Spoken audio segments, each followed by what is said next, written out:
as the show goes on. It's either going to be this Wednesday or Thursday. Not sure yet. It'll be this week, though. And so it is. We move on. The news of the day involves Florida State's Mike Norvell contributing money, another effort for Florida State to begin to fundraise and to kickstart that fundraising event is the way I would view that. Good for Coach Norvell. I know that it's very easy initially to say, well, because I'm gonna guess that's the overwhelming first reaction or a vocal reaction to what happened is and I saw this before I came in today. Obviously, the headline over at Warchant.com: Mike Norvell to contribute $4.5 million of salary to university and restructured contract. I first of all, good. I think that's obviously anything that can help the program. Tom, do you think I'm not going to be a Debbie Downer here? There's nothing negative to say about what he's doing with that. But we have it feels like we have a million things that we ask our alumni, our boosters, and our fans to be a part of, to donate to. Doesn't it seem like we're stretched we're spread a little thin? Like if you go to a Florida State baseball game, basketball game, football game, there's a lot of, hey, donate to this, donate to that, contribute to this, make sure you're here doing this. And I think this adds to that, right?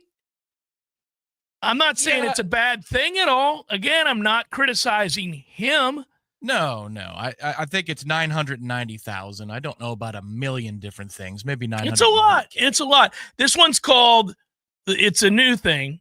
It's going to kickstart Florida State's new vision of excellence.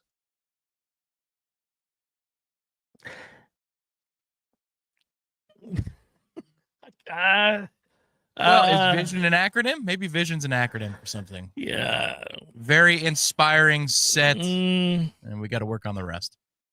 Very inspiring set. Imagine our Knowles.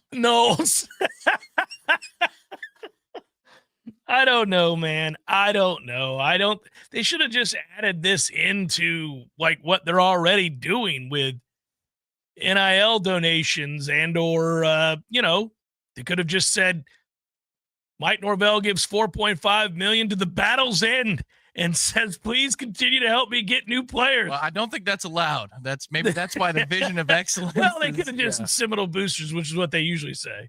But yeah, look, we talked about this in the past where a lot of times people will ask us in the chat or sometimes at Hotel Indigo or Corner Pocket, and they say, look, I just want my money to go here. Yeah. How? Well, you have the Coaches Club, which is one of the many ways that you can help. I'm a booster, but I like the Coaches Club, but I also am a Battle's End contributor, and I'm a member of Rising Spear, and I know that they've got a campaign with the new football-only facility. There's the Bowden Society, and now there's a vision of excellence. So you're making the point that I was making at the outset here. They want you to belong to 40 different things. Yeah. Well, as long as they give you a quarter zip for every single one of them, you're set for the year. It reminds me of getting on a plane for Delta. All right, Silver Medallion members. You get to do this. Yeah, we're going to get to you in about 20 minutes. Let's go Diamond Medallion members, college grads, and let's see, anybody who's in first class. Yeah, you go now. All right.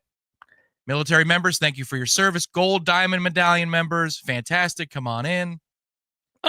Group 1 and also Silver Medallion members plus Hertz car rental subscribers to the bonus Hertz service. Yes, you can now board. So something to point out here.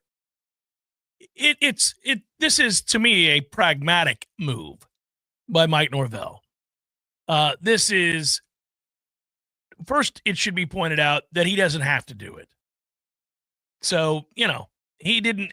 Just because last year was a miserable failure on the field does not mean that Mike Norvell owes it to the university, its fans and supporters, to give back a large percentage of his salary from this past year to the program. That's not how that's not how contracts work. So I understand that he doesn't have to do it.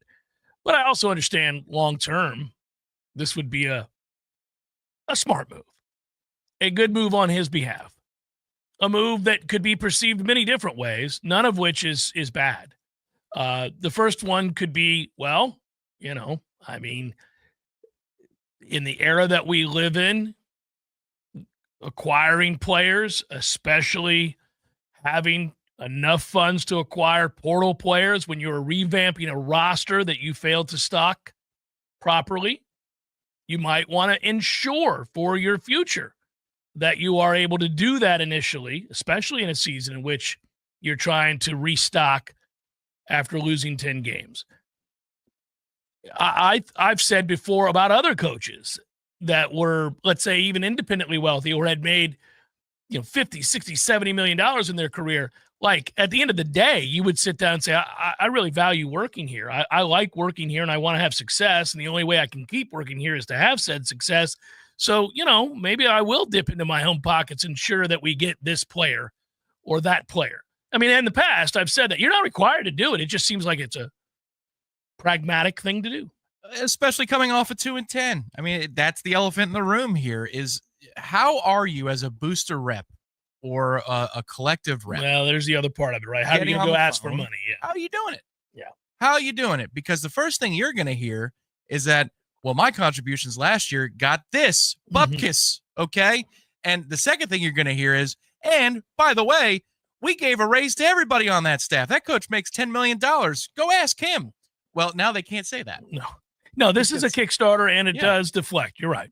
And it's a smart move because now he can go on the trail, which he'll need to, and by that I mean the booster circuit in the spring, and say, I believe in this vision. I believe it so much that here's what I've done. I'm asking you to walk this path with me to getting this thing right and getting it back to where it should be. That is a much, much easier pitch to make as a booster rep now or as a collective rep to say, look, we understand. And by the by, can't give you particulars, but a significant percentage of the budget we might have thrown into this process last year has now been committed to by Mike Norvell. Yeah. So what do you say? Can we do this together? That is a great way to move forward on a phone call. And now you're probably going to get some yeses if you're the Battle's End or if you're the boosters. Yeah, and I agree. And he says within the release, I wanted to be proactive in my financial assistance through this time of transition as we all push forward to get back to the standard of Florida State football. Great days are ahead. I'm grateful to coach these players and lead this staff. We have been hard at work to uphold the tradition here at Florida State. I believe this step will help accelerate the process to where I know we are going. Yeah, he's betting on himself. He's betting on the program. He's obviously endearing himself further into a fan base and booster collective that has been a little frustrated, obviously, and disappointed, to say the least, with what just happened. It's a win, and it's good. The way these things, I've learned over the years that the way these things are structured are not always the way that the headline reads. So, it's one of those things where you want to vet everything. I'm not saying he's not given $4.5 million. Just imagining that it's not a $4.5 million check. I promise you, I'm going to bet it's not. What I'll tell you is I was stunned because we had heard whispers about this over the weekend and numbers were thrown out there. Maybe this exact number, maybe this was in the range, but it wasn't known if it was over multiple years, if it was 1 year. I thought there's no way you're going to commit to a restructuring in one calendar year for this number. That would, because $1 million or $1.5 million spread out over 3 makes a hell of a lot more sense. But the way it was worded when it came down today, it's a 1 year restructure at 4.5. Good Lord. Like that's for real, man. That's a big number. Yeah. However you get there, however you arrive to it. I know. Skeptical bear is skeptical over there. Well, it's 4.5 though. It puts me in a bad position because if I'm going to tell you that I think that the devil's in the details and that you would want to look into this more to see specifically how it's getting done, it would at that point seems to be undermining the overall financial gift. And I don't really want to do that. I don't. So, I would like to know what else is involved in all this. My Cheerios are over here. The bathroom's over there. Yeah. Okay. Yeah. You know as well as I do how this works. I also remember Willie Taggart giving him $1 million and then somehow didn't give him $1 million. Remember all that. Well, now you successfully have sullied these Cheerios. I'm going to have a muffin instead. I'm just saying that the way these things work, it's oftentimes not akin to the headlines we read with the release from the university. That's all I'm saying. And moreover, again, it doesn't really matter. It doesn't really matter. If over the course of however long, this year, 6 months, whatever it is, that money is there and it is provided for Florida State to be able to get back on their feet, that's all you're hoping for. I don't really care if it's incentivized where you can make a lot of it back if they win a certain amount of games or any of those that kinds. was the whisper I heard. Imagine that. That's not included in there, is it? I'm just saying. Well, yeah. It's not included in the release. That's the conversation I'm having. That's all. That's all. Yeah. You're saying, hey, saps, don't believe a thing you read. I hear you. Loud and clear. I'm saying the university's going to present it a certain way, and that, I get it. I get it. And listen, I also am saying that I'm not belittling that he is giving $4.5 million. I think it's important. I think it's a smart move on his part. I think it's a wise decision. And if it aids Florida State in procuring more talent, then I'm absolutely celebrating it, championing that sort of thing. After all, at the end of the release, you'll see Florida State begins its 2025 football season inside a renovated Doak Campbell Stadium on August 30th when it hosts Alabama. I like the way they worked in renovated Doak Campbell Stadium. Just another reminder they need the money. At the very end, that's just a nice touch. To learn more about the Vision of Excellence initiative, become a Seminole booster and join the Bowden Society. Visit boosters.fsu.edu. Florida State begins its 25 football season inside a renovated Doak Campbell Stadium on August 30th when it takes on Alabama. Maybe they should have a bingo card for all the collectives and the organizations you can be a part of. And if you spell bingo, you get a Knoll bingo shirt. It's like, good job. You're a Coaches Club member for these 3 sports. Well, I need to be a Coaches Club member for track because if I am, first of all, Mario would be happy. Yes, he would. Secondly, that's how I get the bingo here. That's how I complete bingo. So I'm going to move some money from softball over to track, and there we go. I get the shirt. So it happened again over the weekend, and I need to get to the Florida State-related stuff beyond this. But another player did something that I'm quite sure, and I've seen it in college and pro now quite a bit. But every time I do, I'm left incredulous. And I've often thought it is the dumbest form of celebration and most costly if you're wrong of any athlete in any sport anywhere in my years of covering and watching and participating in sport. And it happened again yesterday, and I would argue it cost the team the game. It cost the team the game. And they had an outside shot at a playoff spot. Now they have virtually no chance at a playoff spot, and it procures a spot for some others. But I wanted to pose this to you and the audience and ask them if they can think of one that is more egregious. So I'll explain what that is here in a second. It's a professional tease. What? But I've thought about it because I watched it again and I thought, why have we seen this multiple times over the last few years? And why do we continue to see it when we know the ramifications for being wrong? Like, it would eat at the core of what is maybe wrong in the moment for those seeking to elevate maybe a brand as opposed to a team. It's crazy to me that it continues to happen. What is it? It's Jeff Cameron Show, 93.3 Real Talk Radio, Warchant TV.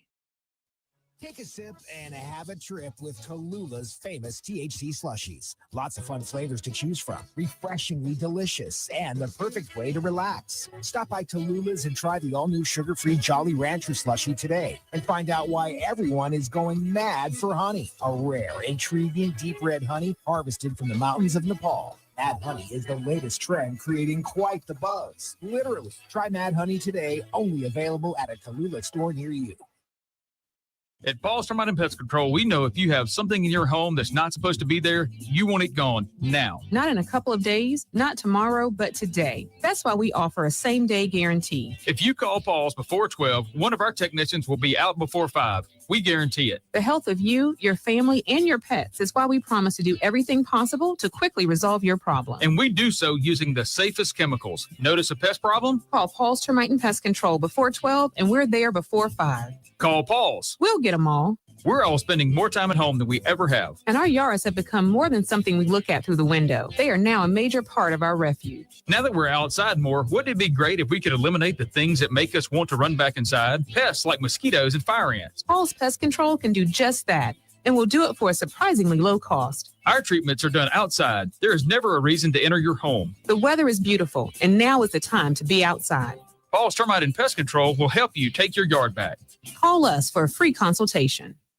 Hey, no fans, our partner ISF Inc. is a national management and IT consulting firm located right here in Tallahassee, Florida, solving the future for state governments through strategy, process, and technology. As a trusted advisor for state governments, ISF knows the importance of defining a clear and detailed strategy. Our friends at ISF can help your organization create a strategy that sets you on a path to success. ISF, your vision plus our expertise brings your brilliant ideas to life. Visit ISF.com to learn more. ISF, solving the future.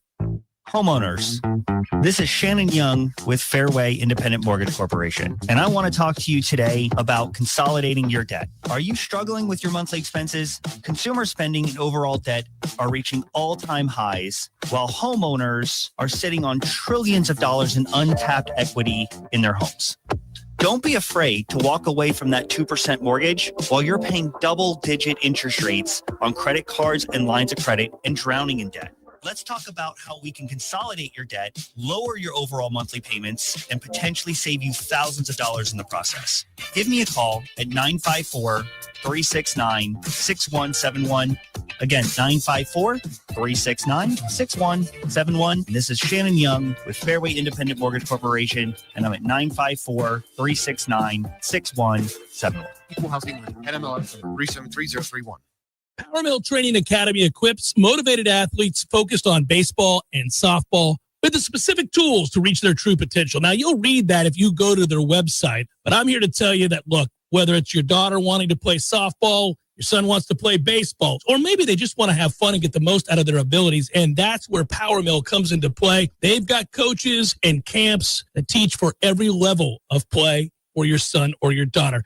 To learn more, go to PowerMillSports.com.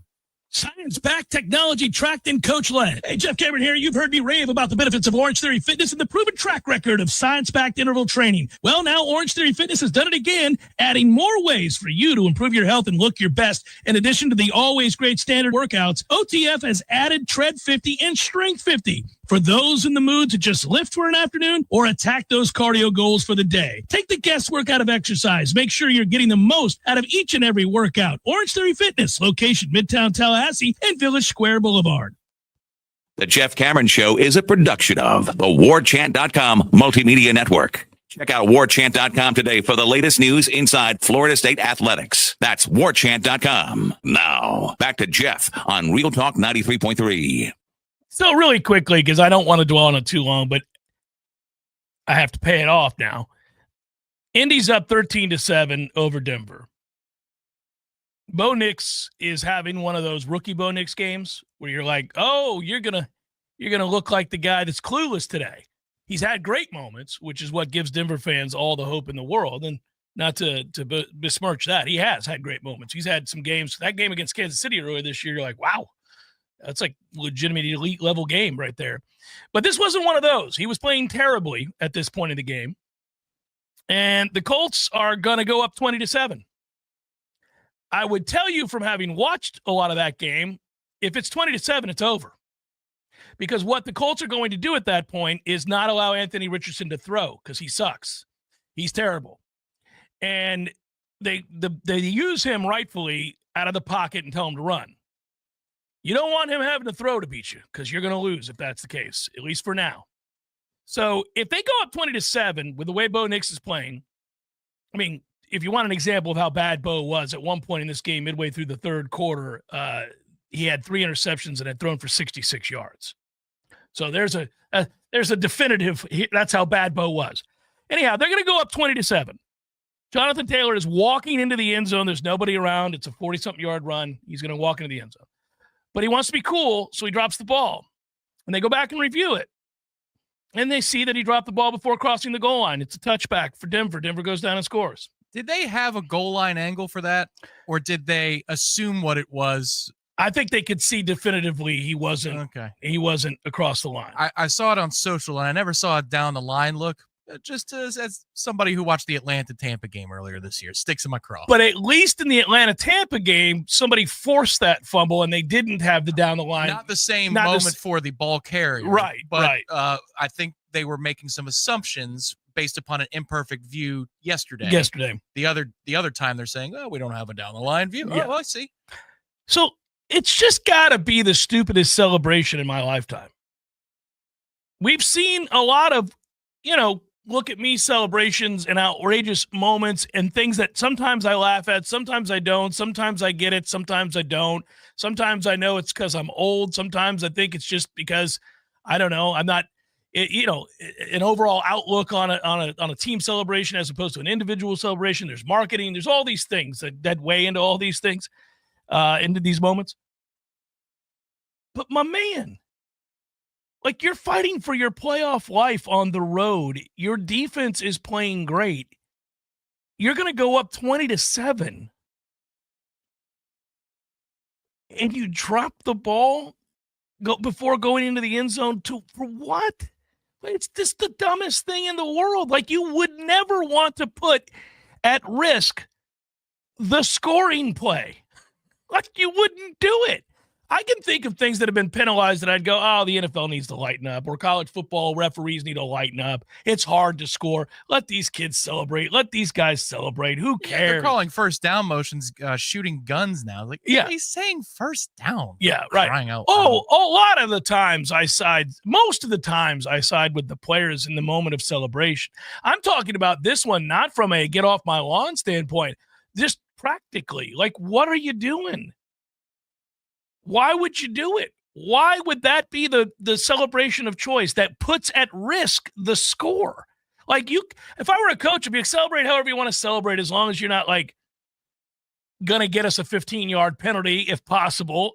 But secondly, as long as you're not violating the football. Yeah, let's keep it within reason, everybody. But I mean, you want to celebrate together?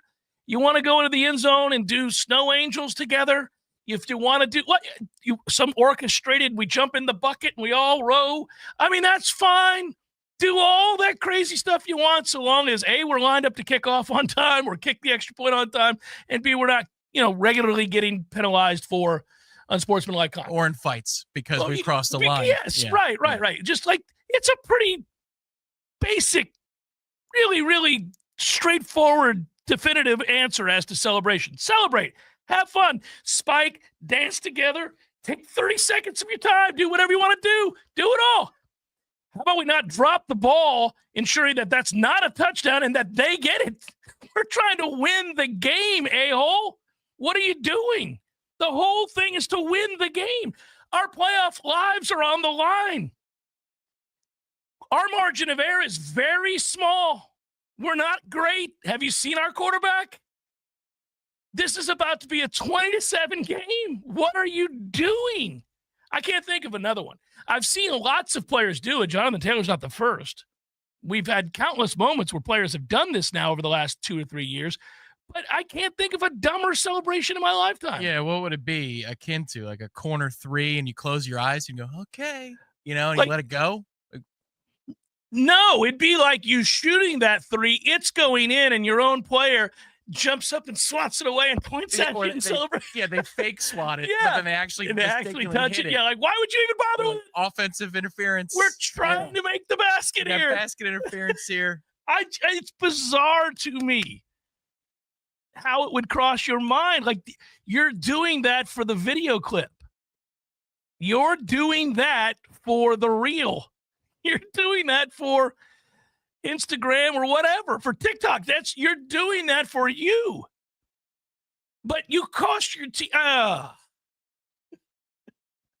It's the dumbest celebration in the history of football. It is the dumbest celebration in the history of football. I can't think of another one. I've seen ones that you're like, okay, that's cheesy or silly or whatever. or that's going to start a fight. It could be, if you pelvic thrust another man's face after scoring, you're going to get punched. It's going to start the fight. So then the talking point on that Monday is you started a fight. Okay, but they didn't take the touchdown away. Right. Yeah. Unless you remember the Dodgers, then you just pelvic thrust another man. Which is just strange. Yeah, it's a strange celebration. Yeah. But they're not taking away the home run. The one that I always thought was, no, they're not. No, the home run counts. The home run counts. You're not taking away the touchdown, my man. The one I always thought was incendiary, low-key incendiary. You wouldn't think about it. The step over?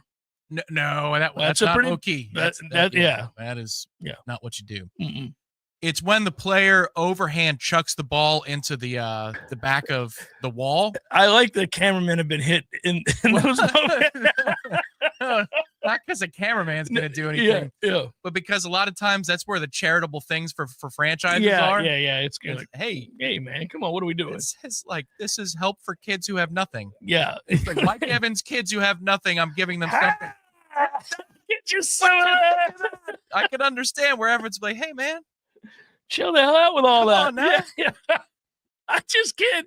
I can't imagine. Like, Jonathan Taylor's a really good player, and it would be so hard if you were his teammate to be like, "Oh, shake it off, dog." No, man, we're not shaking it off.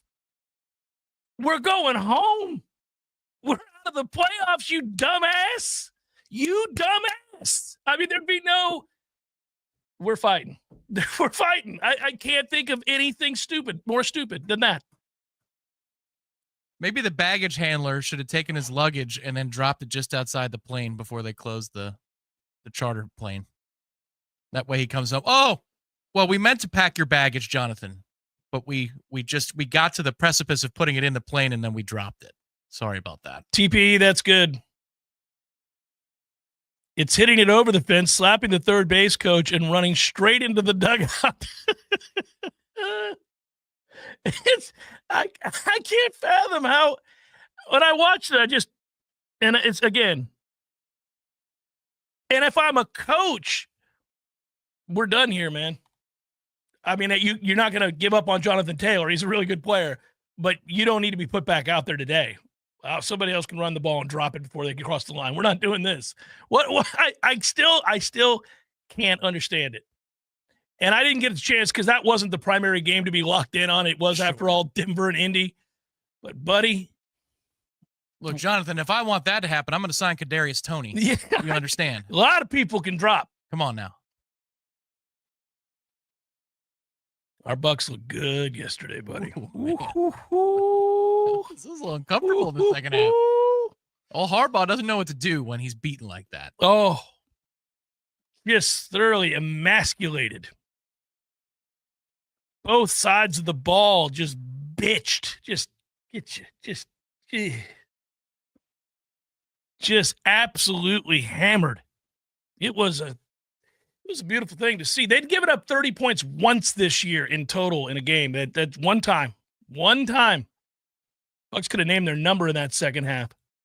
That was something to behold. They look good. 30-something straight points. Yep. Just need no slip-ups from here on out. No slip-ups. Well, we could have a slip-up if the Falcons fool around and somehow lose to Ritter in Vegas tonight. They won't. But and no backs Crosby tonight. Boy, the Raiders, as if they couldn't have any more bad luck. They got to go to Ritter, and they lose Max Crosby, who's their lone shot of influencing a win. Have you ever seen a team with worse luck than a really good team with worse luck than Detroit? They got 12 wins. They just lost another defensive interior, a defensive tackle, and a starting corner, and also the top skill position player is now out for the year. Right, Montgomery, yeah. Well, luckily, it's a two-headed monster. It was a two-headed monster in Detroit at running back. Yeah. They said he's out indefinitely. They changed it from week to week to indefinitely and likely for at least the regular season. It's unbelievable. Well, I'll tell you now, they're done. I don't care what their record is. They're done. We've been watching this steady happen. They're giving up 30-plus points a game these last few games, 40-something. I mean, look, they can't suffer this many. I feel sorry for them. Goff was awesome. Threw 5 touchdown passes. Jared Goff this year lost the game, Tom, this was yesterday, in which he threw 5 touchdown passes. He won a game where he threw 5 picks. Remember that? Earlier this year, they won a game where he threw 5 interceptions. He said, I see you, Jameis Winston, and I'm going to do you much better. I'm going with 5. I'm going with 5 picks. And they won that game. But I think they're done. I think they're done. And it's sad. I like that Detroit team. I like that coach. I like that fan base. I like the success they've had these last couple of years. I think that there's a stretch in this season where unquestionably they're the best team in the NFL. And now I think they're screwed. They're screwed. They're not going to beat Philadelphia. They're going to have a hard time winning a playoff game, despite how good they are on offense. You cannot be that bad on defense. And they're that bad directly because of how they've been riddled with injury. It's disappointing. At least their first home game at minimum will be at home because you need the offense to score a lot to win. And you want to be indoors, temperature controlled. Yeah, they're going to have to score 50. Well, Dan Campbell will be aggressive in how he game plans anyway. He will. So he lends himself to that. How about the Dolphins screwing me? So I screwed Tua by pointing out on the air that in that 4-game stretch, he was the highest-rated quarterback in the league and thrown 1 interception in his last 200 and something passing attempts. And then my man single-handedly goes out and loses the game to the Texans.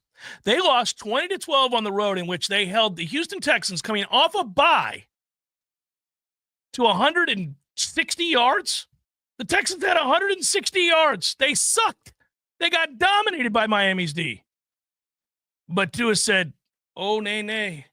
You need this win, Houston. Here's 3 picks and a fumble. I got you. I'll make sure that we don't win this football game. Yeah, 100. I had it wrong. 181 total yards to the Texans on the road. Texans coming off a bye. Just because I'm petty this way. You may recall at the beginning of the year when I was talking about ones, elite receivers. Somebody was a 2, somebody was a 3, somebody's a 1. And I may have slighted one Tyreek Hill and said there are days where he's unstoppable. That speed in this offense, he plays like a 1. But I don't consider him a 1. He's almost gadgety in a weird way. And somebody came on here and said, well, you shut down the show if you don't think he's a 1. Show me Tyreek Hill. Anybody seen him? Anybody know what Tyreek Hill's doing these days? Besides sucking every Sunday? Doing a whole lot of nothing every Sunday? Thanks for the 30-something yards, ass. If I were a Dolphins fan, I'd be like, hey, man, could you at least be a 3 or a 4? Can you matter again at all? He may finish with 1,000 yards this year. Man, that's all the first 6 games, 7 games before. He's been awful. They had to have that game. Now, Tua didn't help. Tua didn't help. And also, 1,000 yards in a 17-game season, or, I mean, that's like 1,000-yard rushers used to be, where we get all excited about 1,000-yard rushers. Now you're going to be like, Just he had Skylar Thompson for a few weeks and others. He hasn't done anything. Far be it for me to defend Tyreek Hill. Well, you go for it, because he's not showing up when these games matter. I know that. The previous 2 seasons, he did have 3,500 yards receiving. He was unreal. He was unreal. I've told you that. I was talking about now. Talking about right now. He's not doing a damn thing. Earlier in the year, he was pouting. There's a chance that Mike Evans finishes with more receiving yards than Tyreek Hill this year. And Mike missed 4 games. Yeah. But 5 games, really, because of the hamstring injury. Yeah, his first half. Yeah. Also, watching that Dolphins game carefully, because I bet on it. It's very clear to me that you watched every play of the Dolphins game. Well, that was the best game on of the early games. But also, when you watch that game, they're getting what they need from their defense. And my man is nowhere to be found. And every time that he went up against Stingley, he just got manhandled time and again. Like, get your little ass out of here. I'm going to intercept that. Okay, we'll try this again. Get your little ass out of here. I'm going to intercept that over and over again. Over and over again. Stingley could have won Defensive Player of the Year in one game. Just manhandling sorry-ass Tyreek Hill. The way Tyreek did his pregnant girlfriend. Jeff Cameron Show, 93.3 Real Talk Radio, Warchant TV. Your local news now. A man is behind bars after choking and dragging a person who had a protective order against him. LCSO arrested 31-year-old Peter Davis on Thursday in relation to a domestic incident the previous day. A witness called 911 on Wednesday after hearing screaming outside their home on Cathedral Drive. When looking out the window, the witness observed Davis choking and dragging a person before shoving them into the house. When deputies arrived, no one was at the home. LCSO worked with Florida Highway Patrol to find Davis and conducted a traffic stop. Davis was arrested and taken to the Leon County Detention Facility. Parkway Wrecker Service said they have towed several cars from a Circle K on Thomasville Road because of water in fuel tanks. Rust will be a concern for impacted customers alongside other issues. Customers who may have been impacted at this location may contact Circle K customer service at 1-855-276-1947. This is Rachel Anay with your Real Talk 93.3 local news update, brought to you by Macklemore Systems, Tallahassee's go-to Mac store. Check them out online at MacklemoreSystems.com. This is meteorologist Paul Frobley with your Real Talk 93.3 weather update. High temperatures reach up to 76 this afternoon. Under sunny skies, northeasterly winds 5 to 10 miles per hour. Mainly clear skies develop with fog at times. Tonight, lows dip down to about 56. Sunshine mixed with clouds at times. And foggy early tomorrow, high temperatures reach up to 78. This report is brought to you by the Lawn Johns. For all your landscaping and lawn care needs, visit thelawnjohns.com.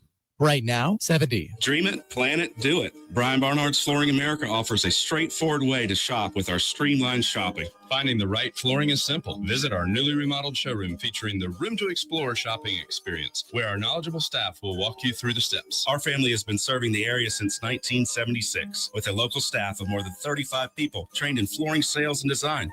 We know floors. And we know styles. Let us help make your home timeless. Brian Barnard's Flooring America, where friends send friends. There he is. Haven't seen this guy since, what was it? Oh, shoot. U2 at the Sphere in Las Vegas, baby. Hey, how about that, man? Wasn't that fun? Good show. Good show. Everything about it. Nearly perfect. Nearly perfect. I had everything I could possibly want. I wanted one thing, couldn't find it, and I looked everywhere. No Cubans. What do you mean? No Cubans. There was Cubans. No, I didn't see any Cubans. Dude, I'm sure there was Cubans there. I mean, you know. No. I walked around. There was a moment right before the show. I thought, got to find some Cubans. Nothing.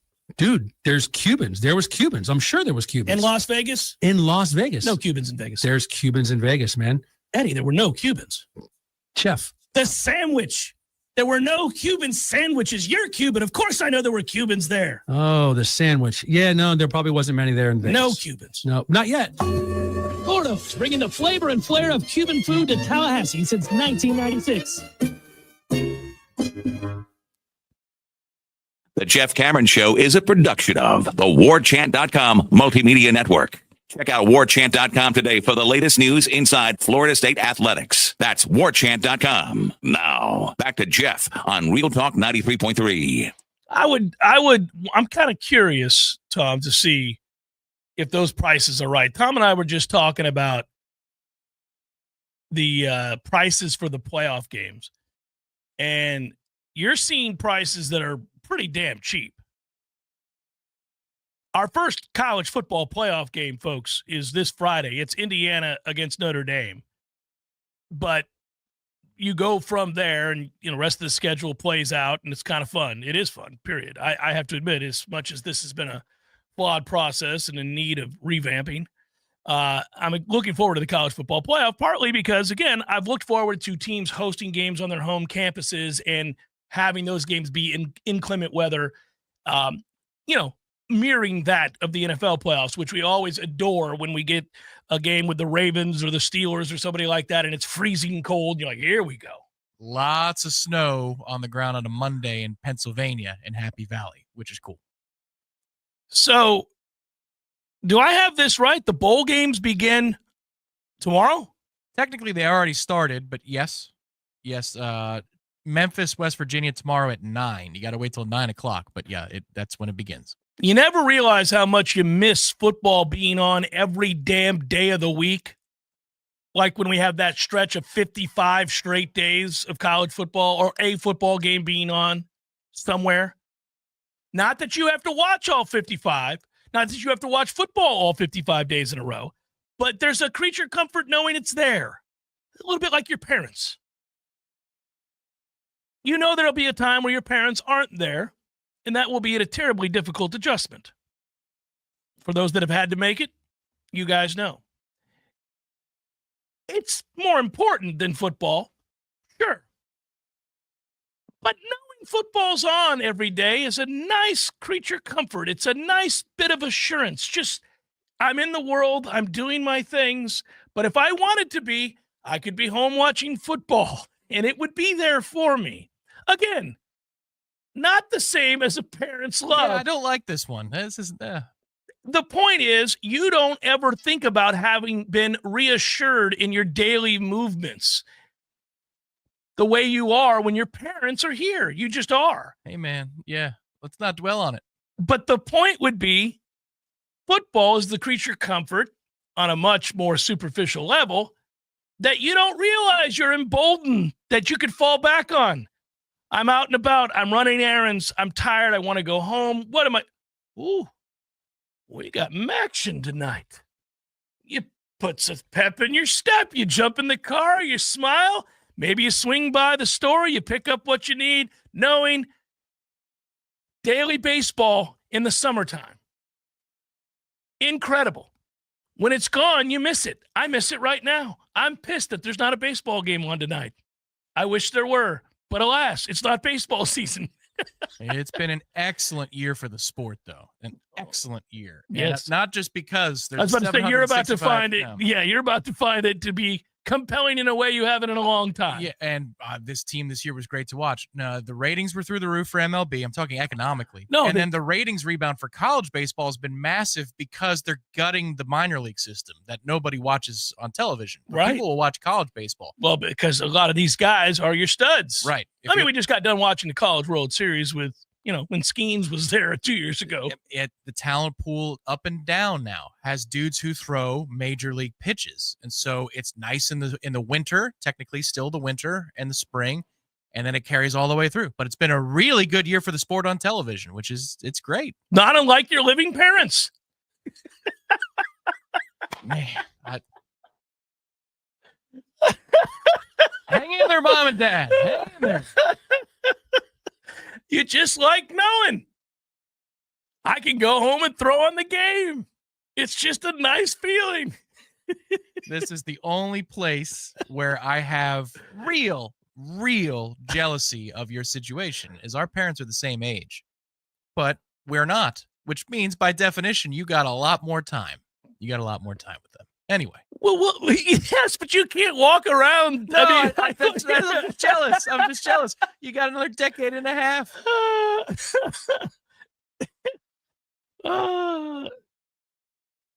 Man, we've got football tomorrow. There we go. We've got football tomorrow. How about those Bears tonight? We've got Memphis and West Virginia tomorrow, and you're going to watch it at 9:00. You're damn right you're going to watch it in Frisco, Texas, at Toyota Stadium, 9:00. Get you some registered sausage dogs going, some cool air coming through the house, and we're going to watch the Frisco Bowl thingy or whatever. Is that the name of it? No, it's actually is that right? It's the Scooter's Coffee Frisco Bowl? That's right. That's actually a perfect name for that level of a bowl. Whose coffee is this? Scooter made it. Honk, honk. We just did Scooter's commercial. That's it in a nutshell. Whose coffee is this? Scooter made it. Honk, honk. There it is. That's the commercial. I'd buy it at that point. Like, I got to try this Scooter's coffee. Scooters. No, you don't add anything. Just, that's it. Have a guy take a sip of the coffee, enjoy it, nod his head. Who made this coffee? Scooter made this coffee. Honk, honk. There it is. The Scooter's Coffee Frisco Bowl. Tomorrow night on ESPN. They use the sounder for first downs. That's a first down for West Virginia. Honk, honk. Honk, honk. We have Western Kentucky and James Madison on Balls McWednesday, Cal and UNLV on Balls McWednesday. That is the Boca Raton Bowl and the Art of Sport LA Bowl. SoFi Stadium, Inglewood. Sorry, I didn't have it in the chat. There's fuzzy balls. Just go to 16 teams and eliminate the buys. The buys do nothing for me as a sports fan. The NHL doesn't need buys. If one can't beat 16, they don't deserve to win anything anyways. So as an aside, there is a 16-team playoff that's been going on for a very long time, and they've executed it perfectly for a very long time. And for some reason, at the highest level of the sport, they don't embrace what is there before them, which is a fully functional, well-executed 16-team playoff that's been going on for a long effing time. Instead, we're going to take this seed and make it this seed and put this seed over here and this seed. No.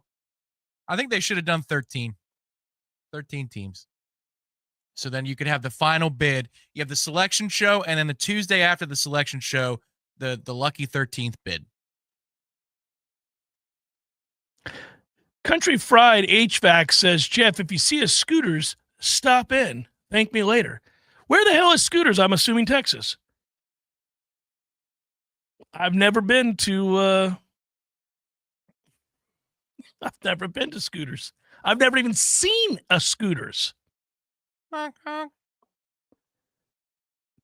Football tomorrow, and hopefully also your parents. It's the Jeff Cameron Show, 93.3 Real Talk Radio, Warchant TV. Honey, I'm home. We're in here, honey. So why are all my friends here? Have a seat, Dave. We need to talk about your problem. Problem? I don't have a problem. Dave, you do have a problem.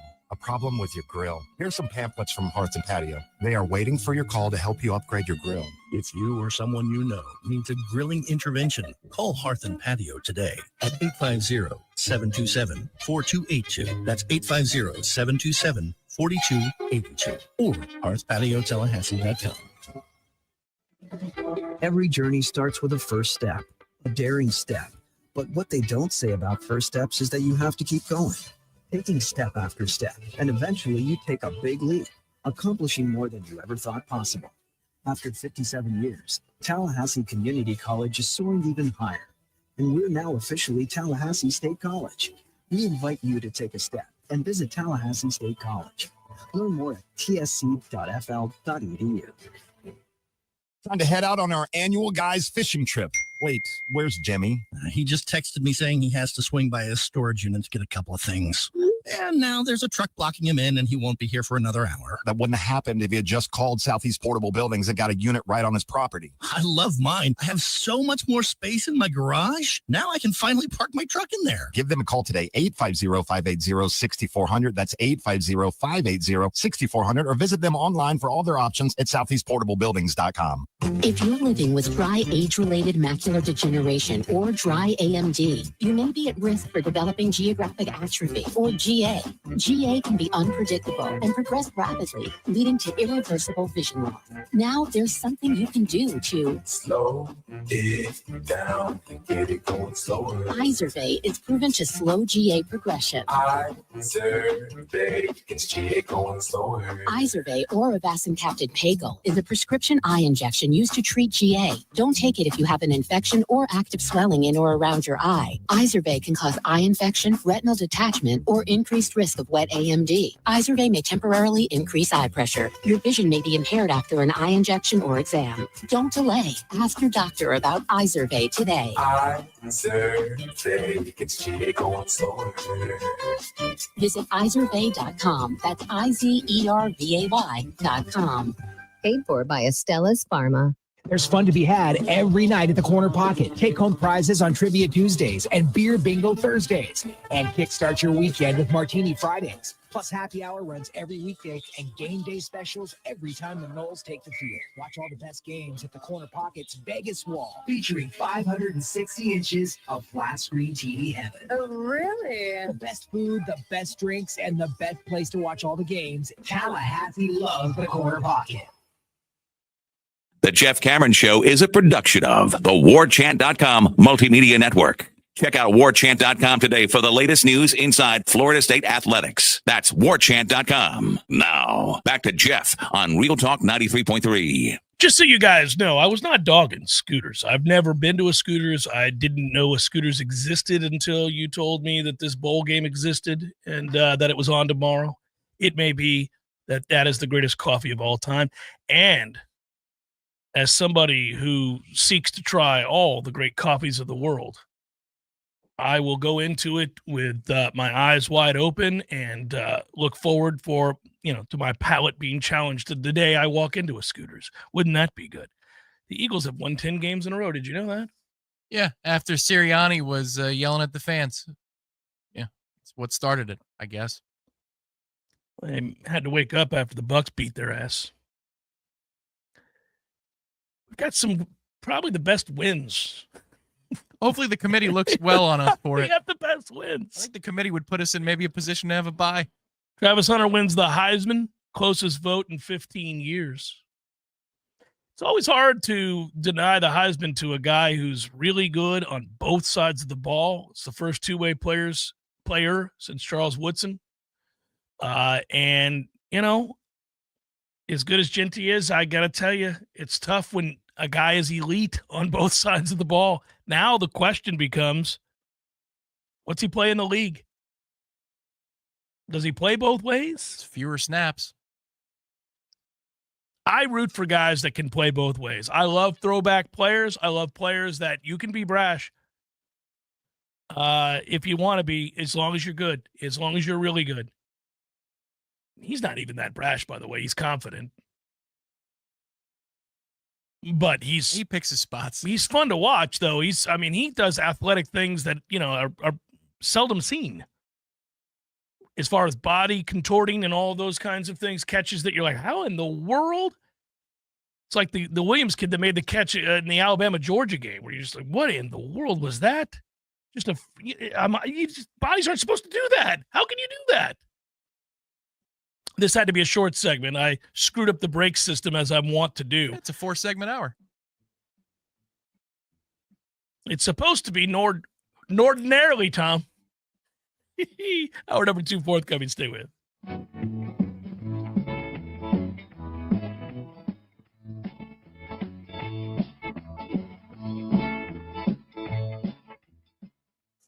up next, more of the Jeff Cameron Show. Live and local on Real Talk 93.3, WVFT, Crescent, Tallahassee.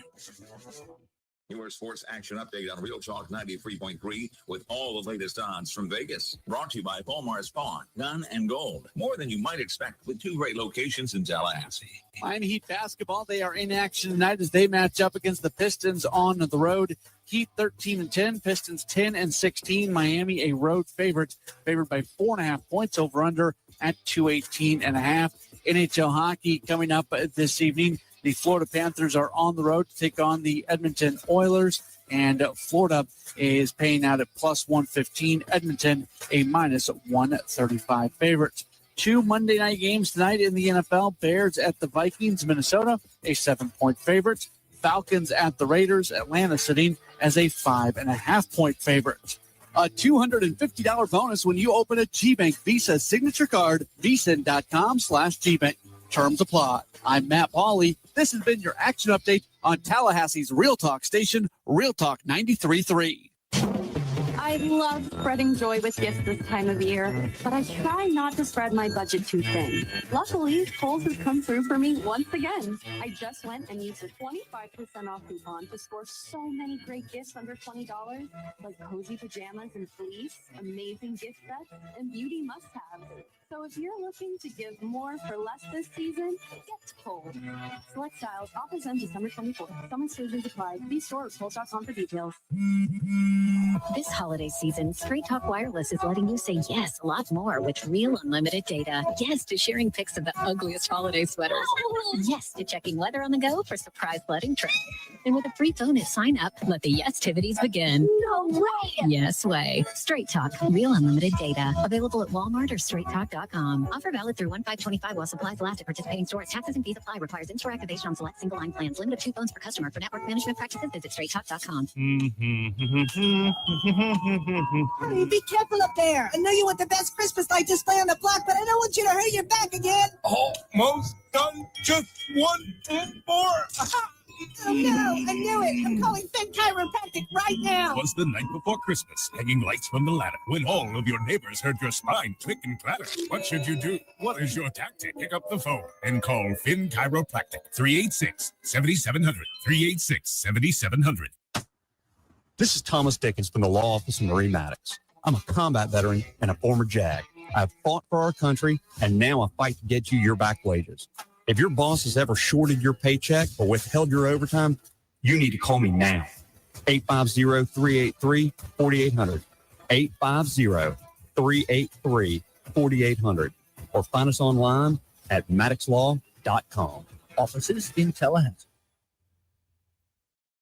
Hi, this is Rudy Ferguson, pastor of Newburgh Tabernacle of Praise. Be encouraged, stand still, and watch God move with your morning word with Pastor Ferg. It's something God wants to share with you.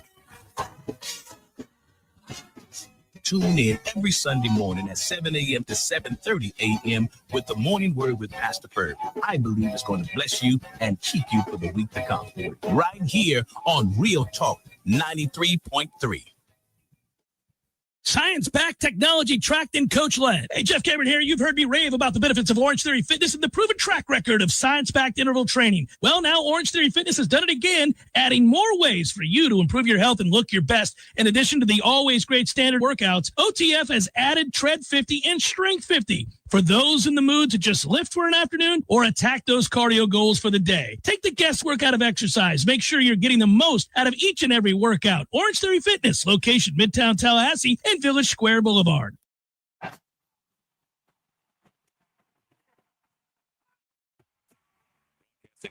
Florida's capital city. This is the Jeff Cameron Show, brought to you by Orange Theory Fitness on Real Talk 93.3. Now, stop what you're doing and listen closely. It's time for the Jeff Cameron Show in 5, 4, 3, 2, 1.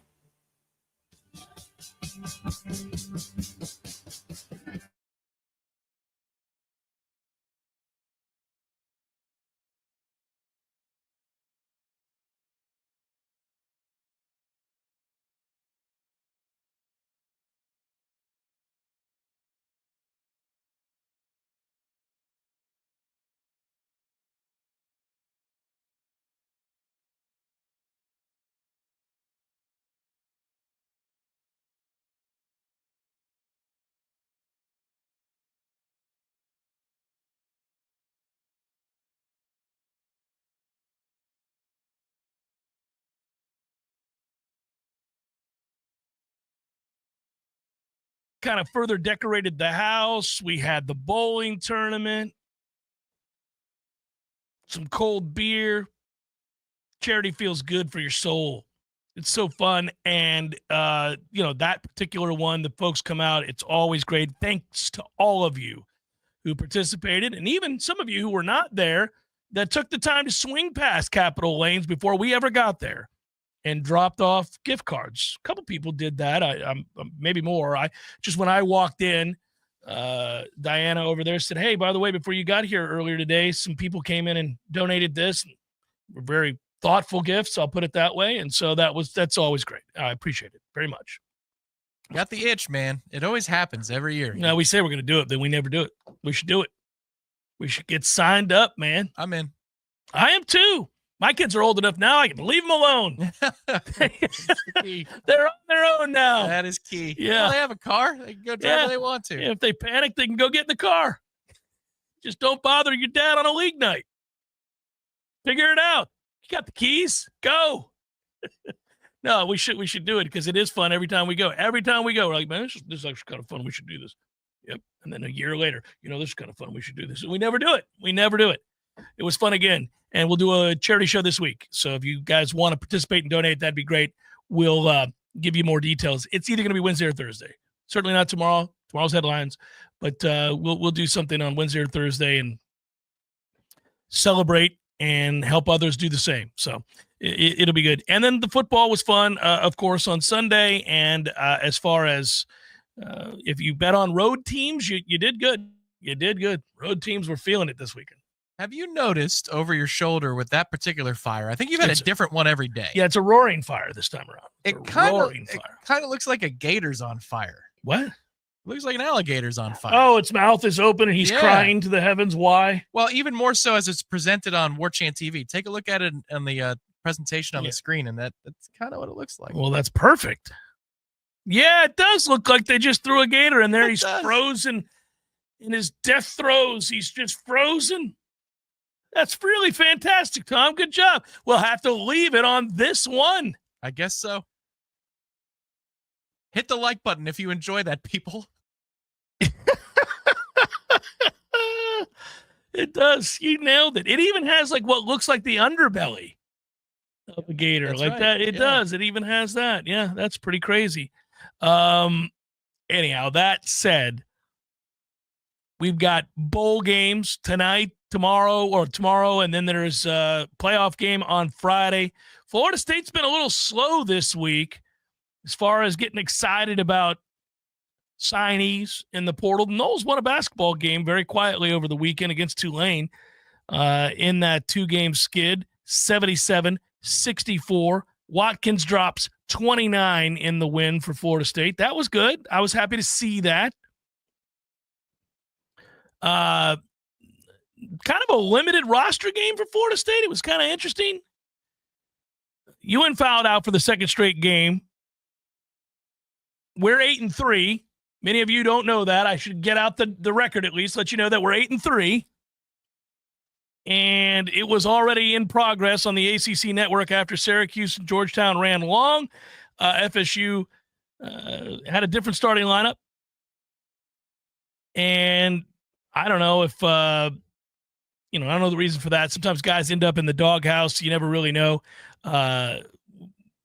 We didn't see Chandler Jackson, Taylor Bowen, Boston Holt, Maluk.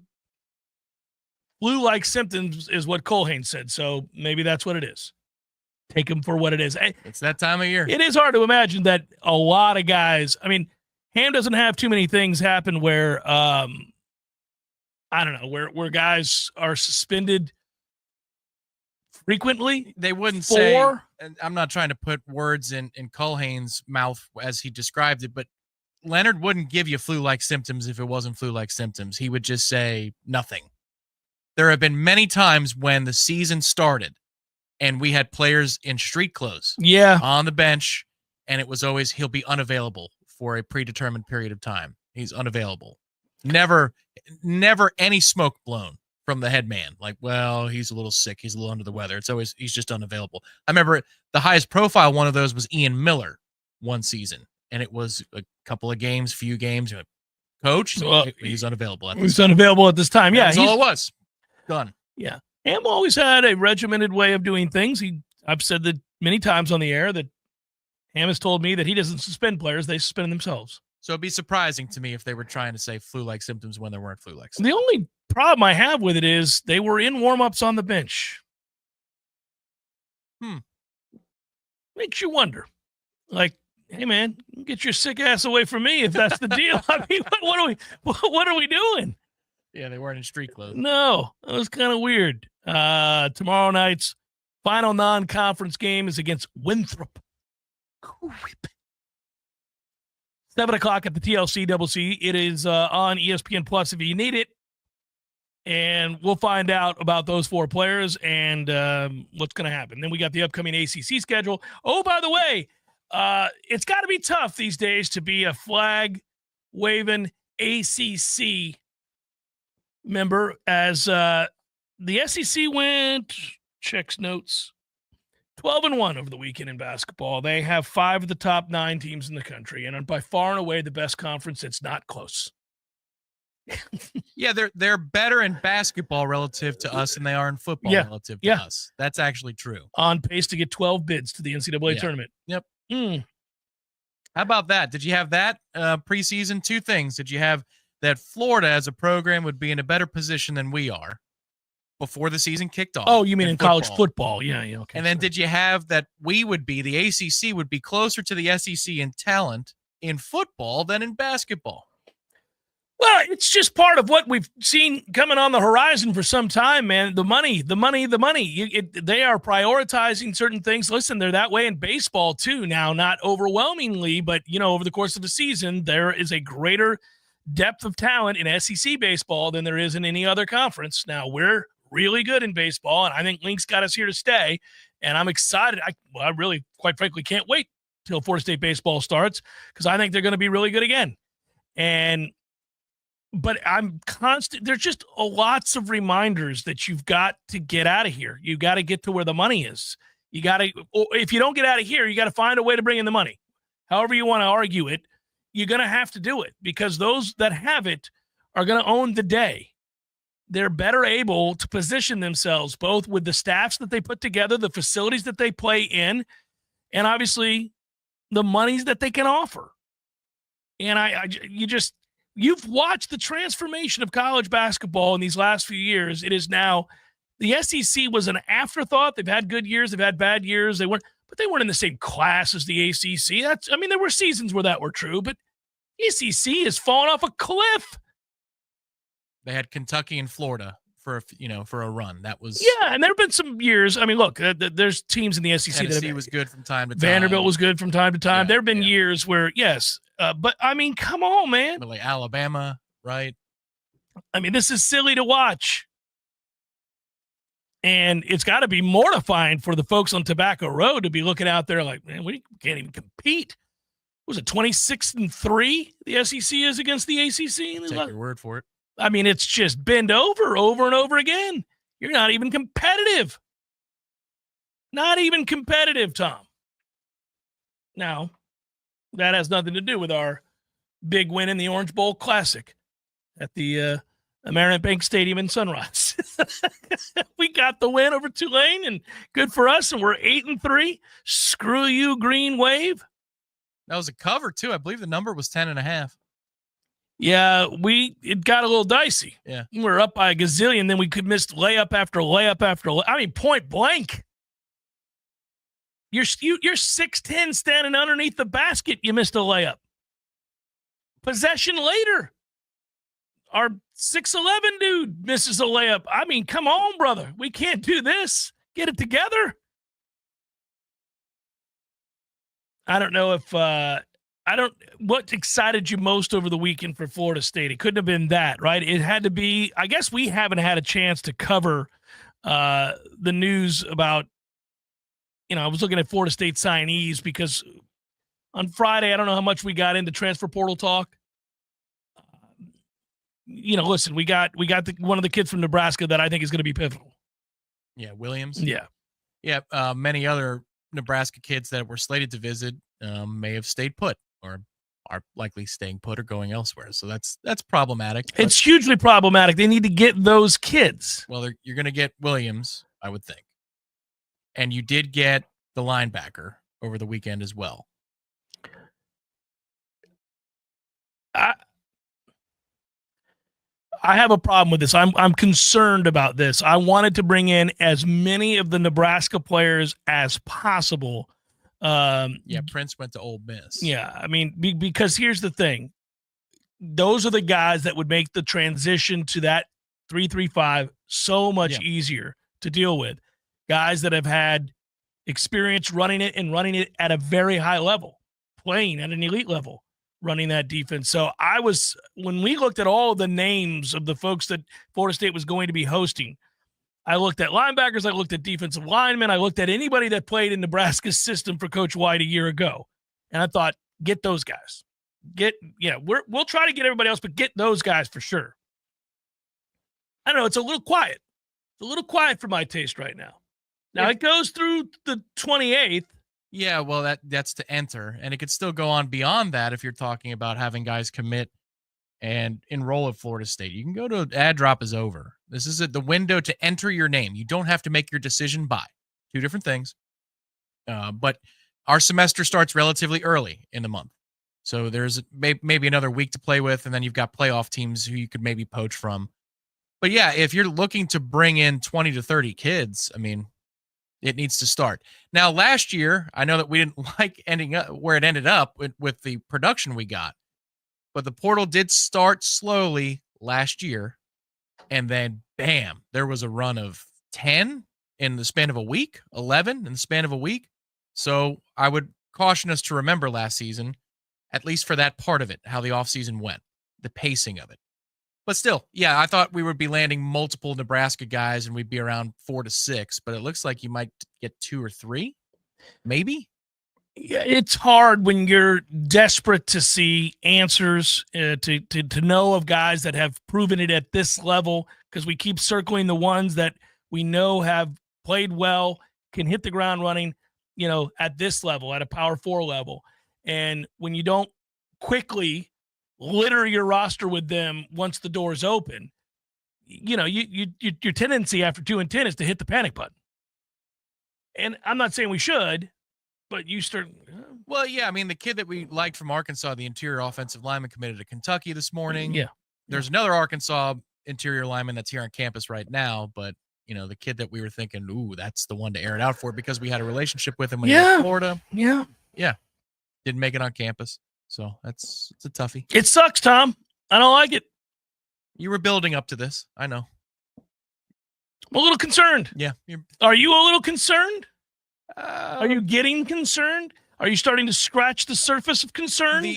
Scratch the surface. Okay. Concern. Yeah. We have not. You know how you have to vent the food sometimes. You throw in the factors or the whatever. Some of them require a vent. Some don't. Mm-hmm.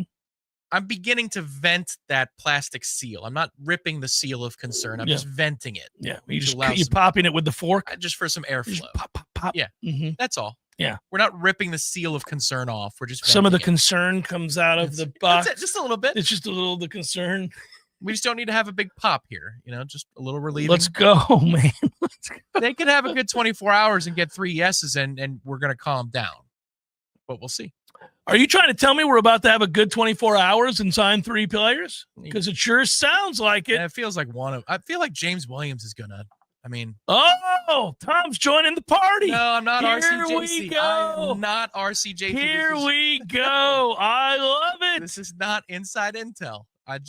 Come on, man. That's there's my source. My source is, come on, man. So we're getting the Williams kid?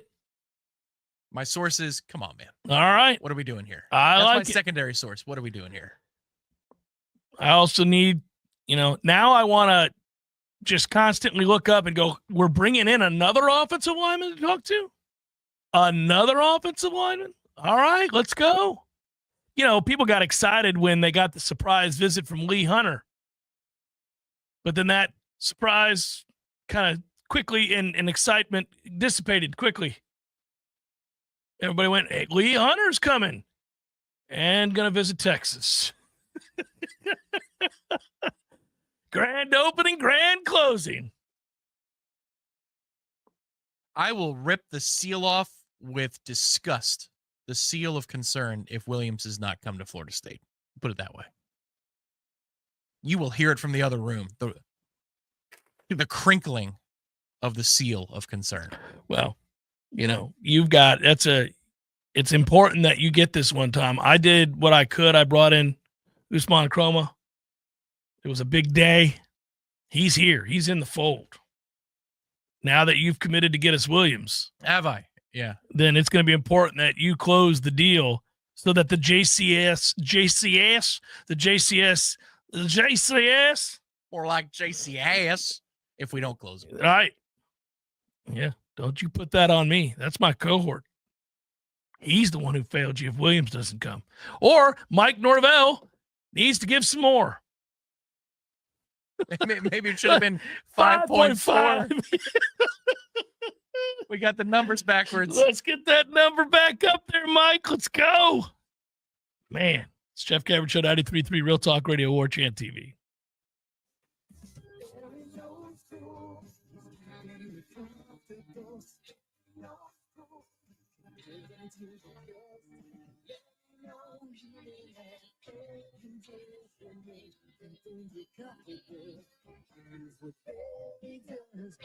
No matter how how busy life gets, your home is the place where your family and friends show you they care and celebrate with you. That's why the professionals at Barano Heating and Air Conditioning always make sure your home is comfortable. Just like those who matter to you most, Barano will always be there for you.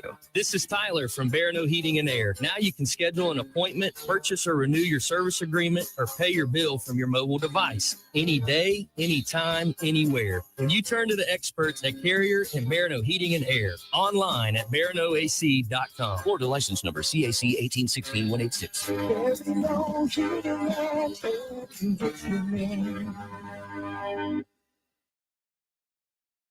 Oh, whoa! Check out Pinch a Penny. We're stocked to the rafters with hot spring spas, a recognized leader. Imagine the fun of the holidays with warmth, relaxation, and lovely bubbles. Oh, it's 30 home spas for you to see right now. Affordable right now, too. Up to $2,000 off. Or special financing. Ask for details. Is the world stressing you out like that? Now, to assure these prices, Pinch a Penny, open 7 days a week on Greer Road. Hey, Hope fans, our partner ISF Inc. is a national management and IT consulting firm located right here in Tallahassee, Florida, solving the future for state governments through strategy, process, and technology. As a trusted advisor for state governments, ISF knows the importance of defining a clear and detailed strategy. Our friends at ISF can help your organization create a strategy that sets you on a path to success. ISF, your vision plus our expertise brings your brilliant ideas to life. Visit ISF.com to learn more. ISF, solving the future. On the front lines, fighting the insanity of the woke, it's Matt and Brett Oster with America in View. Matt, Florida has become the world leader for freedom, and I love being in the studio with you every week where we are reinforcing the conservative movement with truth, the Constitution, and a little redneck common sense. We're waking the woke. That's right, Brett. We enjoy talking politics and what's going on in the world. We're bringing our take on the issues, doing our best to fight for freedom. So tune in every Friday at 4 p.m. on Real Talk 93.3. Tallahassee's 30-year-old funny paper and American Legion Post 13 have joined forces to become Major Morale. The new magazine has 4 more pages of post activities and military information that you probably never knew. But don't worry, it's still as politically correct and newsworthy as always. Okay, it's the same funny stuff, but it's still only available at the sponsors' locations like ABC Flooring, Tallahassee Automobile Museum, Krispy Kreme, or Keith Lawson Services, providing professional services and maintenance for your home's most critical systems for over 39 years. If you need air conditioning, heating, or plumbing repairs, you will receive an upfront written quote, and the job will be done on time by the area's most advanced, highly trained professionals. Keith Lawson Services, Florida license CMC 125456 and CFC 1429-197. Science-backed, technology-tracked, and coach-led. Hey, Jeff Cameron here. You've heard me rave about the benefits of Orange Theory Fitness and the proven track record of science-backed interval training. Well, now Orange Theory Fitness has done it again, adding more ways for you to improve your health and look your best. In addition to the always great standard workouts, OTF has added Tread 50 and Strength 50 for those in the mood to just lift for an afternoon or attack those cardio goals for the day. Take the guesswork out of exercise. Make sure you're getting the most out of each and every workout. Orange Theory Fitness, location Midtown Tallahassee and Village Square Boulevard. The Jeff Cameron Show is a production of the Warchant.com Multimedia Network. Check out Warchant.com today for the latest news inside Florida State athletics. That's Warchant.com. Now, back to Jeff on Real Talk 93.3. Rolling on Big River, it's time to bring in my man, Irash Fell, Warchant.com, my cohort.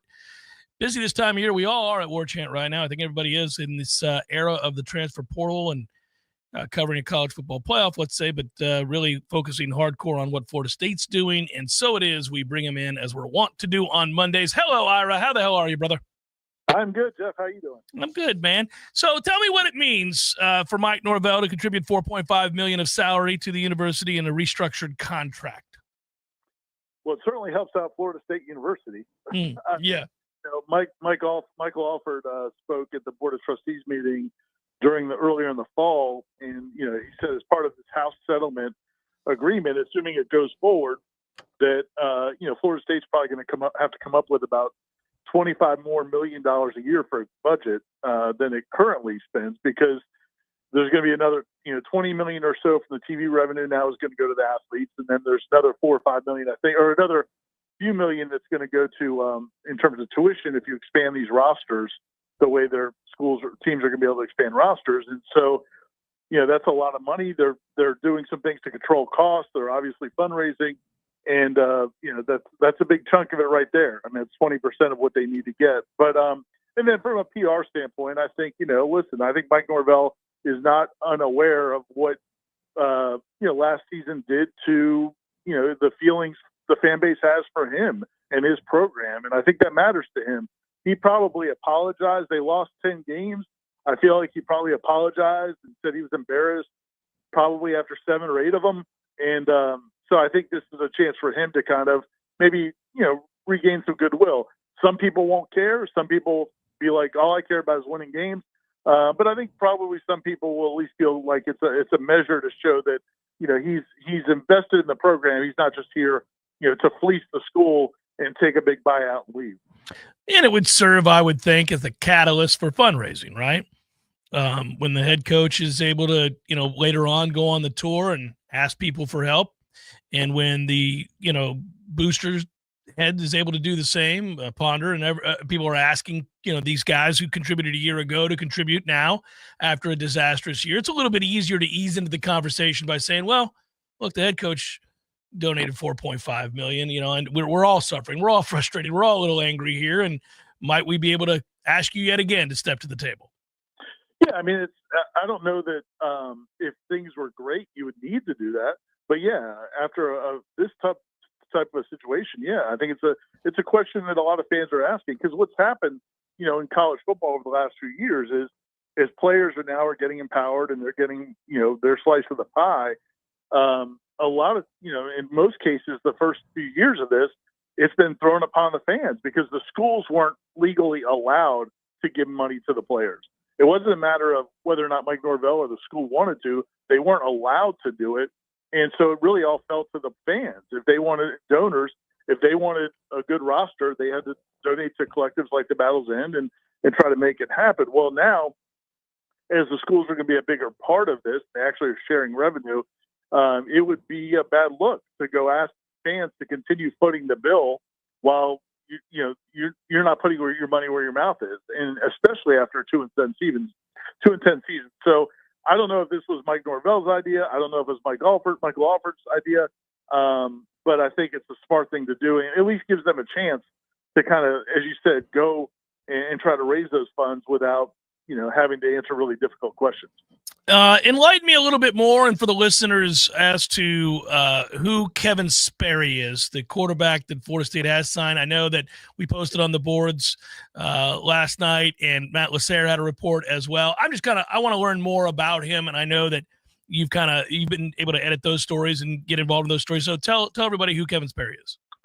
Yeah, so it's kind of an interesting recruitment because he's a guy that Florida State had in camp a few years ago, and they really liked him as a young quarterback out of Texas. And I think in a different universe, he may have committed early to Florida State, been committed to Florida State this whole time. But what happened was Florida State got a commitment from Tramel Jones over in Jacksonville, and they probably weren't going to take 2 quarterbacks in this class. Certainly weren't going to take 2 kind of high-profile quarterbacks in this class.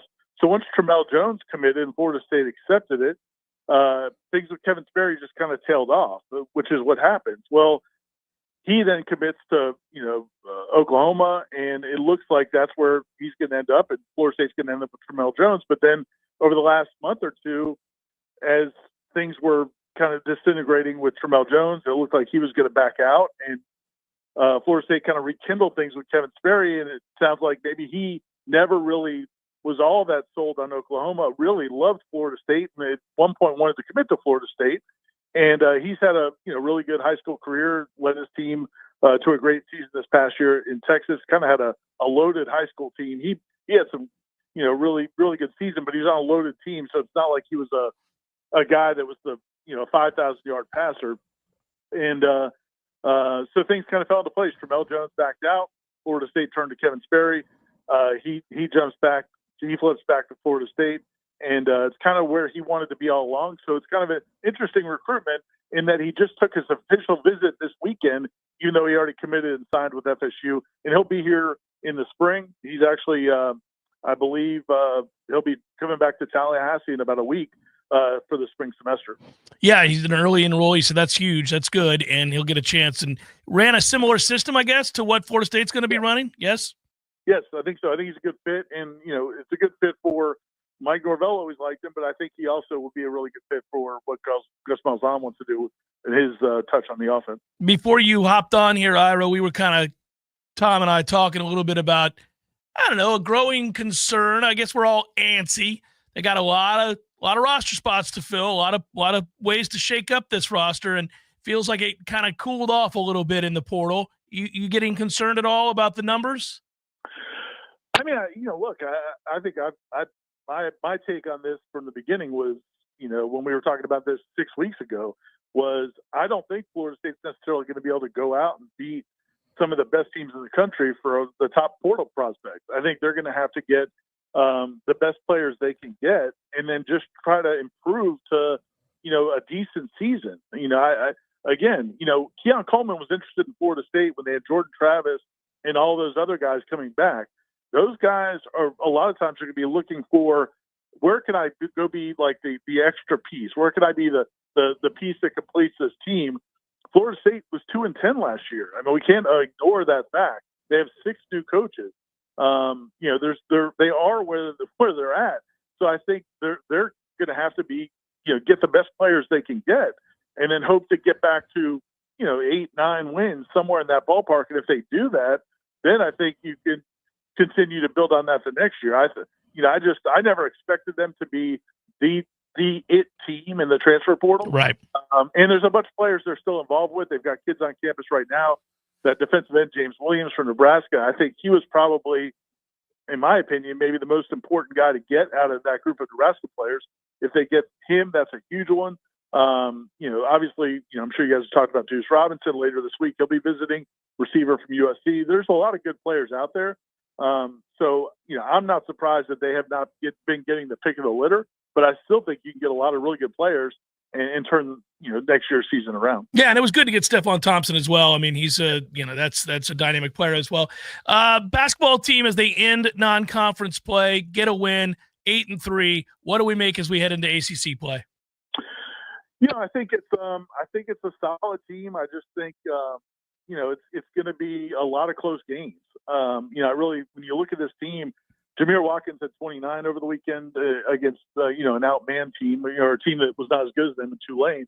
But I really like Malik Ewan. I like Daquan Davis, a freshman point guard. I mean, there's a lot of nice pieces, but I don't think they're going to be good enough to win a lot of these games handily. I think a lot of these ACC games are probably going to go down to the wire. Last year they were around 500. My guess is, I think they're going to be better than that this year. But they're going to have to win more than their share of these close games. I think for Florida State to become a tournament team, they're going to have to win a lot of these 2 or 3 possession games or 1 possession games, and not end up on the losing end of too many of those. But the nice thing is, I do think they're going to be competitive, and I'm looking forward to watching them play. I like the way they play, but it's not going to be a season where they just cruise to a bunch of easy ACC wins. Always appreciate it, my brother. I'll talk to you tomorrow. Thanks, Jeff. See you, man. Yeah, take care. That's Ira Schafel, Warchant.com. He was out there bowling with us on Saturday. He and Kim and Aslan was there as well. Matt Lassere was there. We had Michael Langston show up. It was a well-supported event. Ira rolled a good number. I never asked him what the final tally was, but I saw him in the 140s with a frame to go, or 2 frames to go. Ira can be sneaky good. Yeah. I've bowled with him before where he had a big number. He was rolling well. And then he's kind of like the rest of us, a little up and down. Oh, yeah. Like we have a good number and then all of a sudden fall off a cliff. As long as you get that good number. This is different. The best I did over the weekend was like a 130. It's just terrible. I sucked. What are you going to do? Some years are good, some years are bad. It's awful. Still mad about getting iced on my 190 whatever game that day. Still frustrated with that dude just standing there like an a-hole. Yeah. Cost me dearly. That was probably a good 3 to 4 minutes. No. Which in real time is quite slow. Especially when you're about to bowl over 200. I mean, you could speak a few words over 3 minutes, and people can feel how much time that is if you wanted to get a sense for how long that is when somebody's on a heater. Got to have a little lane awareness. A little lane awareness, folks. That's right. You do. Jeff Cameron Show, 93.3 Real Talk Radio, Warchant TV.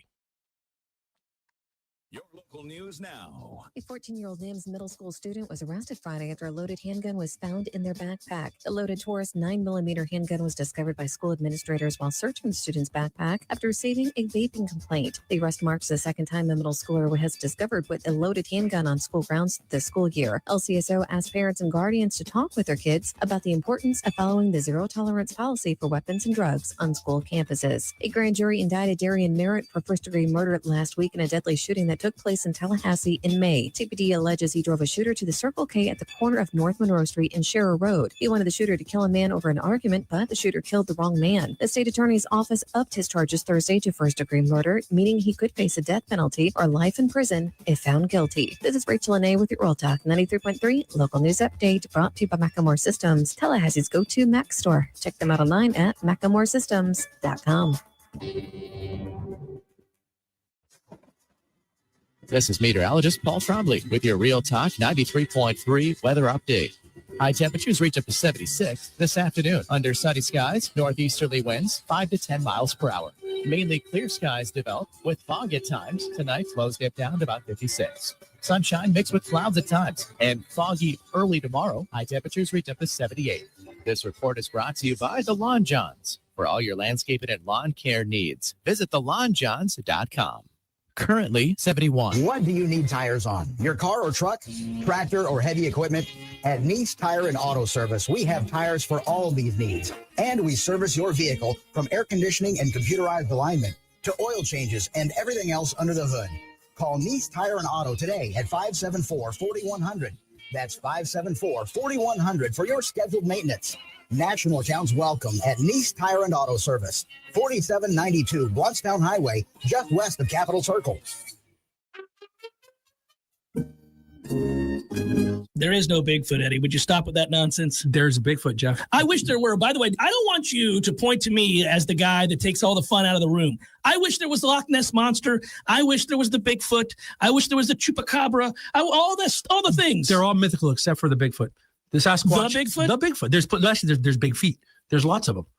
So like different, breeds, like different kinds there's of... There's like, families. There's different families. And, so if they're in the snow, you call them a Sasquatch. Or the Yeti, right? Yep, and then here in Florida, that's a skunk ape. And, I've never heard that one. By the way, why do you think it's real? We would have found them by now. They're the hide and seek champions of the world. Nobody finds the Bigfoot. I think you believe in Bigfoot. I do believe in Bigfoot. You don't believe. I believe in Bigfoot. Don't tell anybody you believe in Bigfoot. I would go look for Bigfoot, but he scares me. Florida, bringing the flavor and flair of Cuban food to Tallahassee since 1996. The Jeff Cameron Show is a production of the Warchant.com multimedia network. Check out Warchant.com today for the latest news inside Florida State athletics. That's Warchant.com. Now, back to Jeff on Real Talk 93.3. Tom, Ira mentioned it a moment ago, and I meant to ask you about it because you have worked pretty closely with Dominic Robinson in the past. Obviously, we all know Dominic Robinson does a good job. By the way, speaking of which, if you go to Warchant.com right now, you can see the all-22 breakdown of Castellanos that Tom and Dominic did. But his son, a 6'6" wide receiver who a lot of people thought would be a tight end coming out of high school, is such a big kid. He's 220 plus pounds. Went to Southern Cal. He was one of the, I guess, big names in recruiting, one of the biggest names in recruiting. And he went to Southern Cal and has played to varying degrees of success. But he's visiting Florida State, I think, tomorrow. Wednesday? Thursday arrival. Sorry. Well, it was.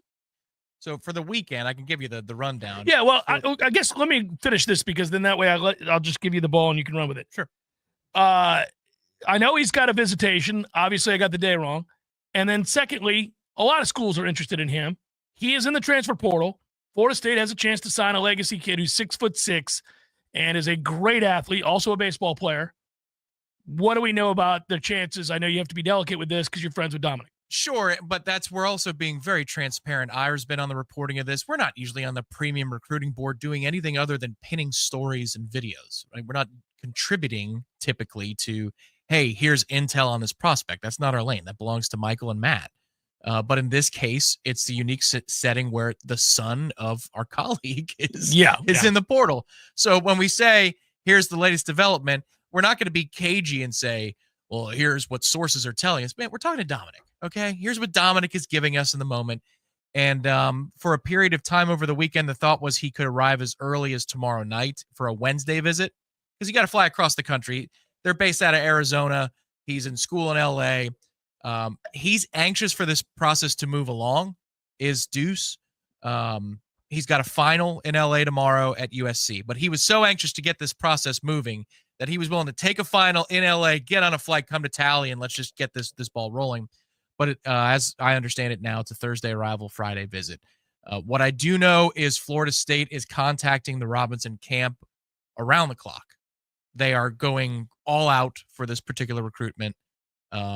Everybody from Norvell to Malzahn to assistant coaches have been in contact. Castellanos has already been in contact with Deuce and with Dominic. They're trying to line it up so that they can be together on campus later this week. That's what it appears is going to happen, is that Thomas will be back here on campus, starting to move in ahead of the spring semester so that they can talk some ball together and see if it's a fit. Arizona State is in the running. Arizona, which is funny because that's Kenny. Kenny versus Mike potentially. There are other schools that are in there, but Arizona State is an early favorite. They've got the hometown benefit. Hines Ward is their wide receiver coach. I know he's involved in that. Well, the big problem is they also are playing in the playoff as Big 12 champions. Sure. Reputation helps there as well. So there's a ton of factors. Just because we have a little bit of inside here information doesn't mean that Florida State necessarily is ahead. They're in a very good spot, though. They're in a significant place in the recruitment. And so Deuce will likely be on campus, barring a last-second change, Thursday ahead of a Friday campus visit. I think it would be big because, again, you're going to talk about front line at 6'6", 6'5", 6'4", 6. We would be a very, very big team to guard. Everybody we know involved in this process across all of our contacts, indicate that Florida State is taking this recruitment very seriously. They're doing just about everything they can to win out here, but we'll see if it's enough. It's been interesting to hear the process behind the scenes too. I know that eventually, could be as soon as tonight on the Smash, we'll see, to talk to Dominic and or Deuce directly about how wild it is, because this is the other part of it from a human interest standpoint. We now get to see, I get to talk to Dominic behind the scenes and say, so what's it like? He puts his name in the portal and what's it like? And I mean, just the little information I have is that you'll have dozens of schools immediately light up your phone, dozens. And it does not end. It doesn't matter what time of day, what time of night, your phone is just constantly in motion. I know that there are reports out there of North Carolina and A&M. I know other big name schools are at least kicking the tires to see if Deuce would be interested. But we'll see. Florida State gets him on campus. That would be the first big thing, and it's all trending in that direction. 6'6", 220 is a nice place to start. You're right, especially when Gus likes to go with his skill position players and feature them. I'm sure that's part of their pitch. Gus said it last week in his press conference that they were among the leaders in the country in yards per completion. That would tell me we're not throwing a whole lot of dink and dunk passes. We're going to go over the top. So that would appeal to a playmaking type receiver. It'll be fascinating to see if they can bring this one home. Be nice to get a legacy and a guy with that kind of catch radius, and he's a big body kid. I can think of so many ways in which that benefits you in this offense. Benefits really any offense, but kind of getting a handle on what they want to do. And it was nice to see that Dominic, I think on the whole in that video, Tom, seems to be pretty impressed with Castellanos. Let's not kid ourselves. That's going to matter. Yeah. Yes. I think they're hitting it off. Deuce and Castellanos, that's hearsay. But you can see how it fits. And in the middle of the video, I encourage everybody to go take a look at it. Dominic does wonderful work, as always. This is a 2023 Castellanos breakdown. We might get into some of the Bill O'Brien stuff, but that's not really the offense he's going to be asked to run here. That is correct. You might want to look at it for traits that have been developed, maybe some things that have been refined in Castellanos' game. But we wanted to spend more time with concepts. Dominic wanted to spend more time with concepts that are going to mirror what Gus runs. And in the middle of it, you'll get one play out of 2017 Auburn in the SEC championship game with Stidham in the middle of that breakdown.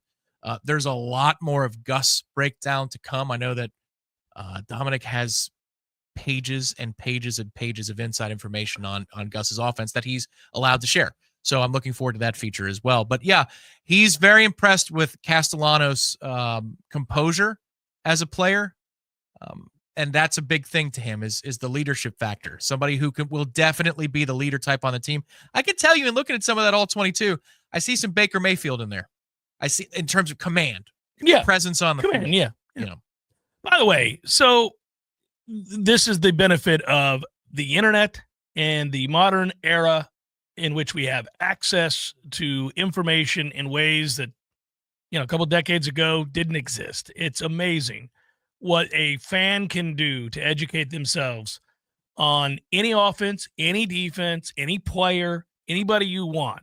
And when Florida State, and I'm saying this because I'm in the process of deep diving in Malzahn stuff, it started with the day we were at Hotel Indigo, and that story leaked that he was going to be the next, that Florida State was going to hire him, that he was going to leave UCF, resign being the head coach in order to take the offensive coordinator position at Florida State. I had mixed emotions about that at the time. Obviously, I have not wanted Gus here as a head coach. He's not our head coach. But I thought, all right, let's go look at the good, the bad, and the ugly and everything in between and how we got here with Gus Malzahn. And what I find fascinating, there are a lot of very credible people who were scouts, played in the NFL, people who were coaches in college, went on to the NFL. Gus Malzahn himself, countless videos of Gus Malzahn at coaching clinics talking about his offense, the evolution of his offense, how he arrived at the schemes that he ran early on and how he taught it. You can start with stuff that he was teaching high school coaches. There's a video out there of how to basically it's how you install in the off season and what you have to teach and how it works when you want to play fast, how you have to teach it, how they're going to digest it. So that's one thing you'll see in the breakdown of Castellanos is when they're playing us. A lot of the clips are from the game against us. But there'll be a broken play, and he'll run for a long way. Yes, or he there'll will. be a breakdown in coverage, and it'll be a long completion on a third down. We lived it on the other side, but now you're breaking it from Castellanos' perspective. You will see a player that immediately puts his eyes on the sideline for what's next. And you will see a group in Boston College in the offensive line that looks at the sidelines. I mean, basically the ref hasn't even picked up the ball to spot it yet. And their eyes are to the sidelines, to their position coaches for what comes next. And that's something that they're going to be looking for out of everybody they bring in is, are you comfortable running?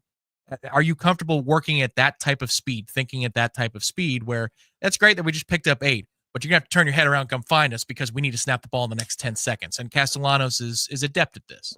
Yeah, and it's not the offense that I would choose. I've said that before. I don't love that our quarterback has to look to the sidelines before every single play, that they don't have a command as such to be able to come to the line, read what a defense is doing.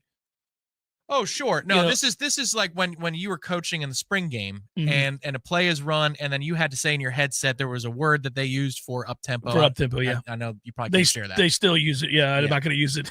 It's that. So basically it's that concept. It's not that they can't necessarily read what's coming. It's I've made a decision as the offensive coordinator based on you gaining 5 or more yards. And this is what we're doing. This is what we're doing. So get your eyes on me, get your eyes on your position coach, and let's move. But that you're not going to be asking Castellanos to do something he's never done before. He's already been doing that, and he was doing that under Hafley's regime at Boston College. One thing I do like, I mean, one element of anything that is extremely up-tempo, whether it's Gus's offense or any other, is that if you get a defense reeling, you've got a chance to basically put a knockout blow on somebody pretty quick. Now, where I've always questioned these offenses, can you transition into 4-minute offense and just bludgeon people when you need to?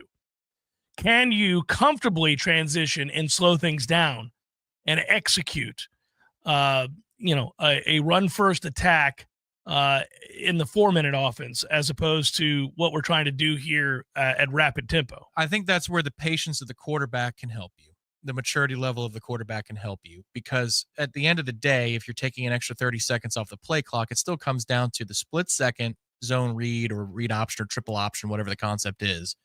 Can you read it right, and can you make the right decision? The one trait that I liked most Because the thing is, Castellanos lit up Florida State and Northern Illinois, and that's the tape we watched the most of. So, I mean, he's having good days. You got highlight reels. The thing I like most about what I saw at Castellanos in those two breakdowns was that his eyes do remain down the field when he's breaking the pocket.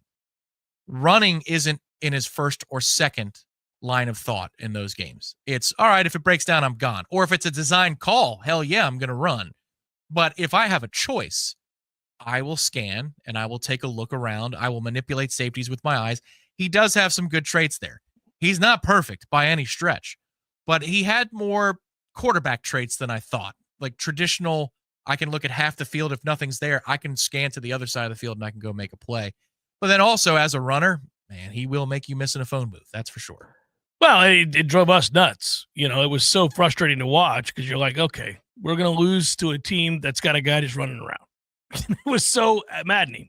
But there was a method to that madness. I understand. That was the difference between he and, say, Jennings from Southern Miss. And I know that look, they're in the playoff. But Jennings is a type of runner to me that if you're close, he's probably going to go down because he can't make you miss at that level of speed, and he'll bail you out. If you're close enough, he'll just run out of bounds or whatever. Castellanos will not bail you out. Yes. He'll stay up and he'll try to gain an extra 4 or 5 yards, yeah. which is good. You need that mentality next year. You're going to need that. And frankly, you need a dude who's going to be able to run for his life because the offensive line is going to be better.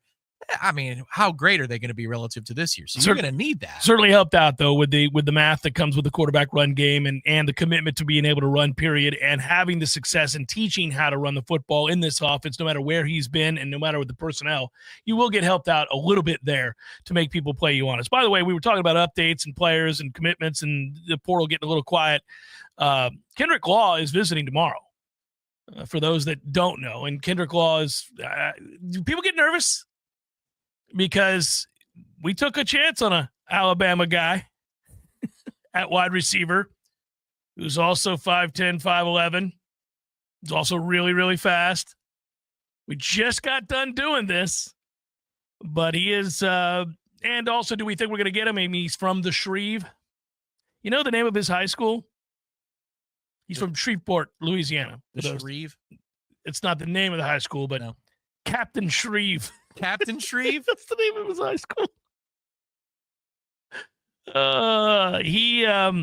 He was a star, a track star.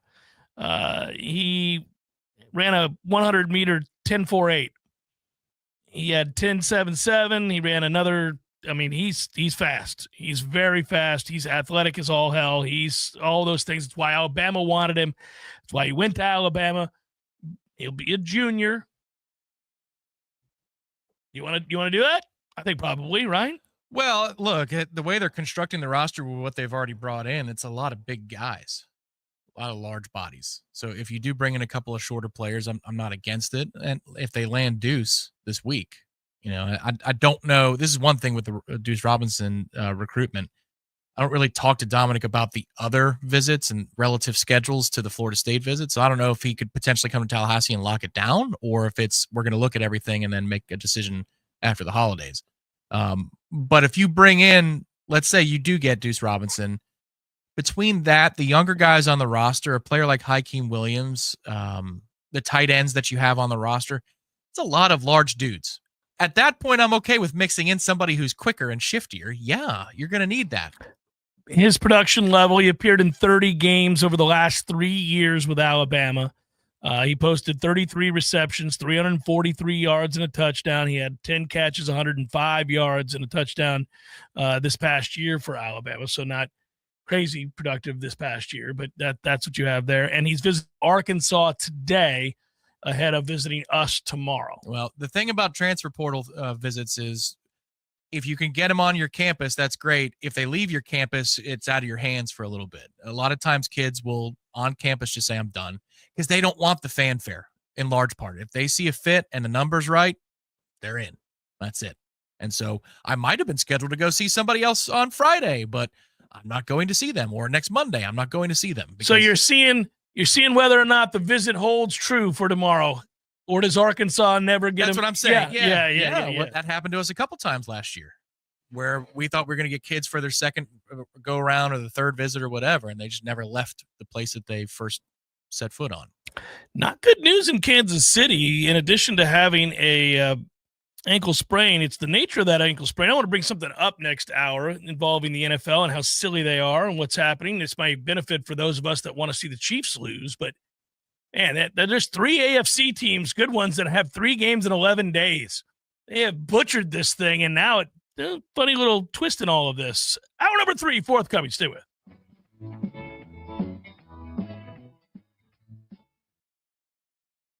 Chiropractic. The holidays bring all of us together for joy, cheer, and celebration. But we all know that the holidays also bring weight gain, increased stress levels, and many other health problems. You and your loved ones don't have to spend the holiday season fighting through pain and discomfort. The neck pain, back pain, headaches, numbness, and tingling. Oh my! Don't bury the warning signs that your body is shutting down. Call Spin Chiropractic at 386-7700. That's 386-7700. Or sign up at FinChiro.com. That's FENNCHIRO.com.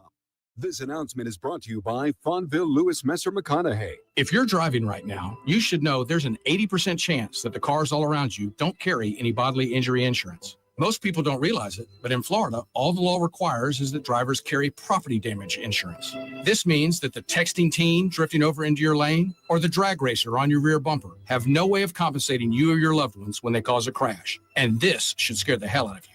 Fortunately, there's an easy way to protect your family from this, and it's called uninsured motorist coverage. It's an absolute must, but a lot of insurance companies are convincing folks to drop it just to save a few dollars. Take it from the personal injury experts. Don't. At Fonville Lewis Messer McConaughey, we've recovered millions of dollars in uninsured motorist coverage in crashes where our clients would have otherwise received nothing. So please, call your agent right now and make sure you have uninsured motorist coverage on your policy. We hope you'll never need it, but we'll be here for you if you ever do. Fonville Lewis Messer McConaughey. Don't settle for less.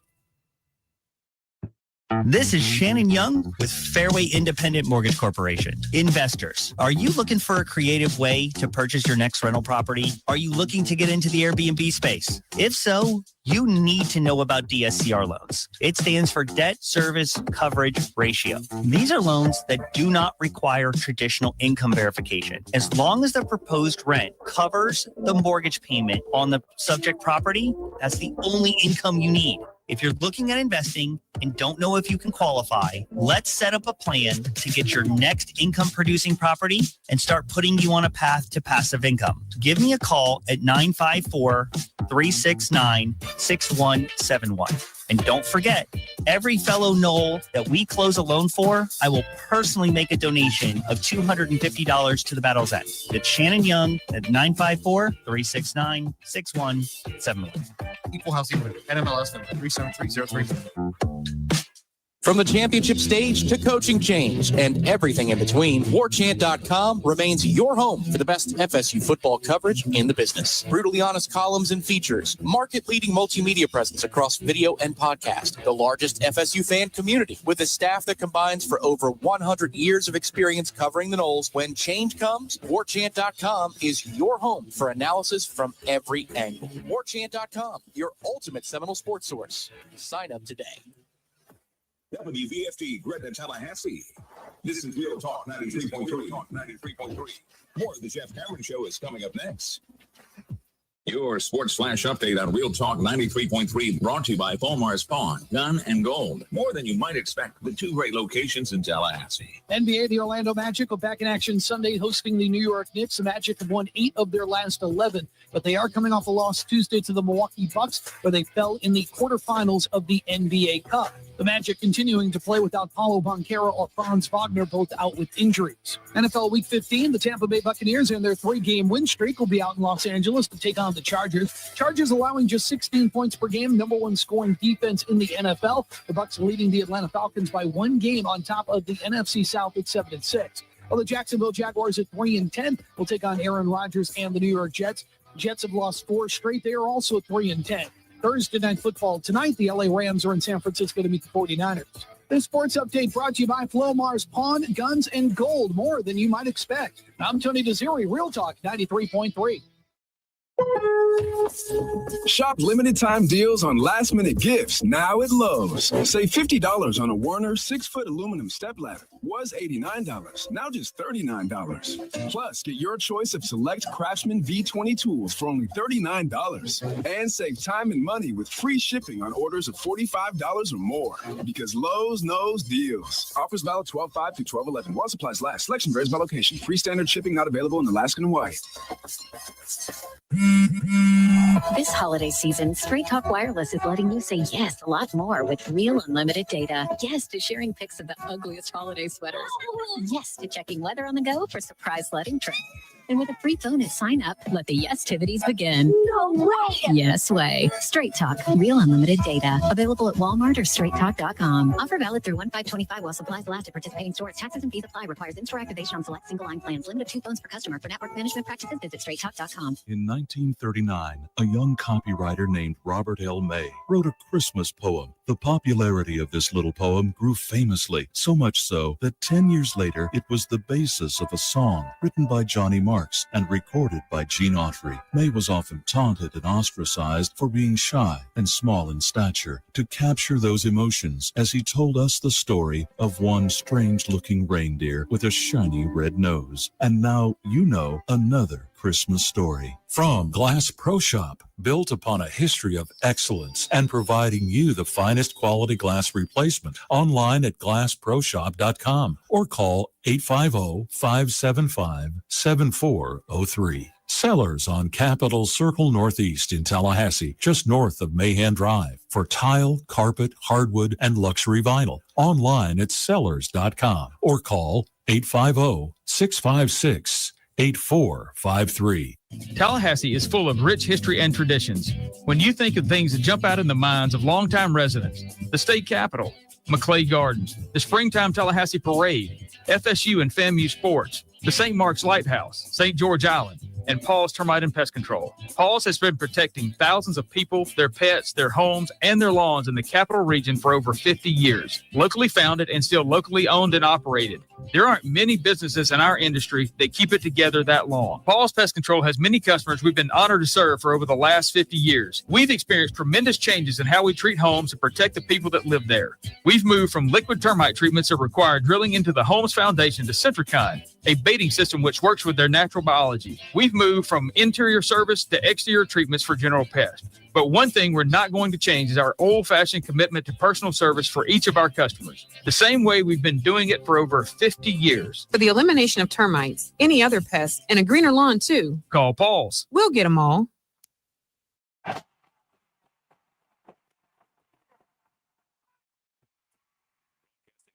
Florida's capital city. This is the Jeff Cameron Show, brought to you by Orange Theory Fitness on Real Talk 93.3. Now, stop what you're doing and listen closely. It's time for the Jeff Cameron Show in 5, 4, 3, 2, 1.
Where Mike Norvell said. Yeah, that's correct. Yeah.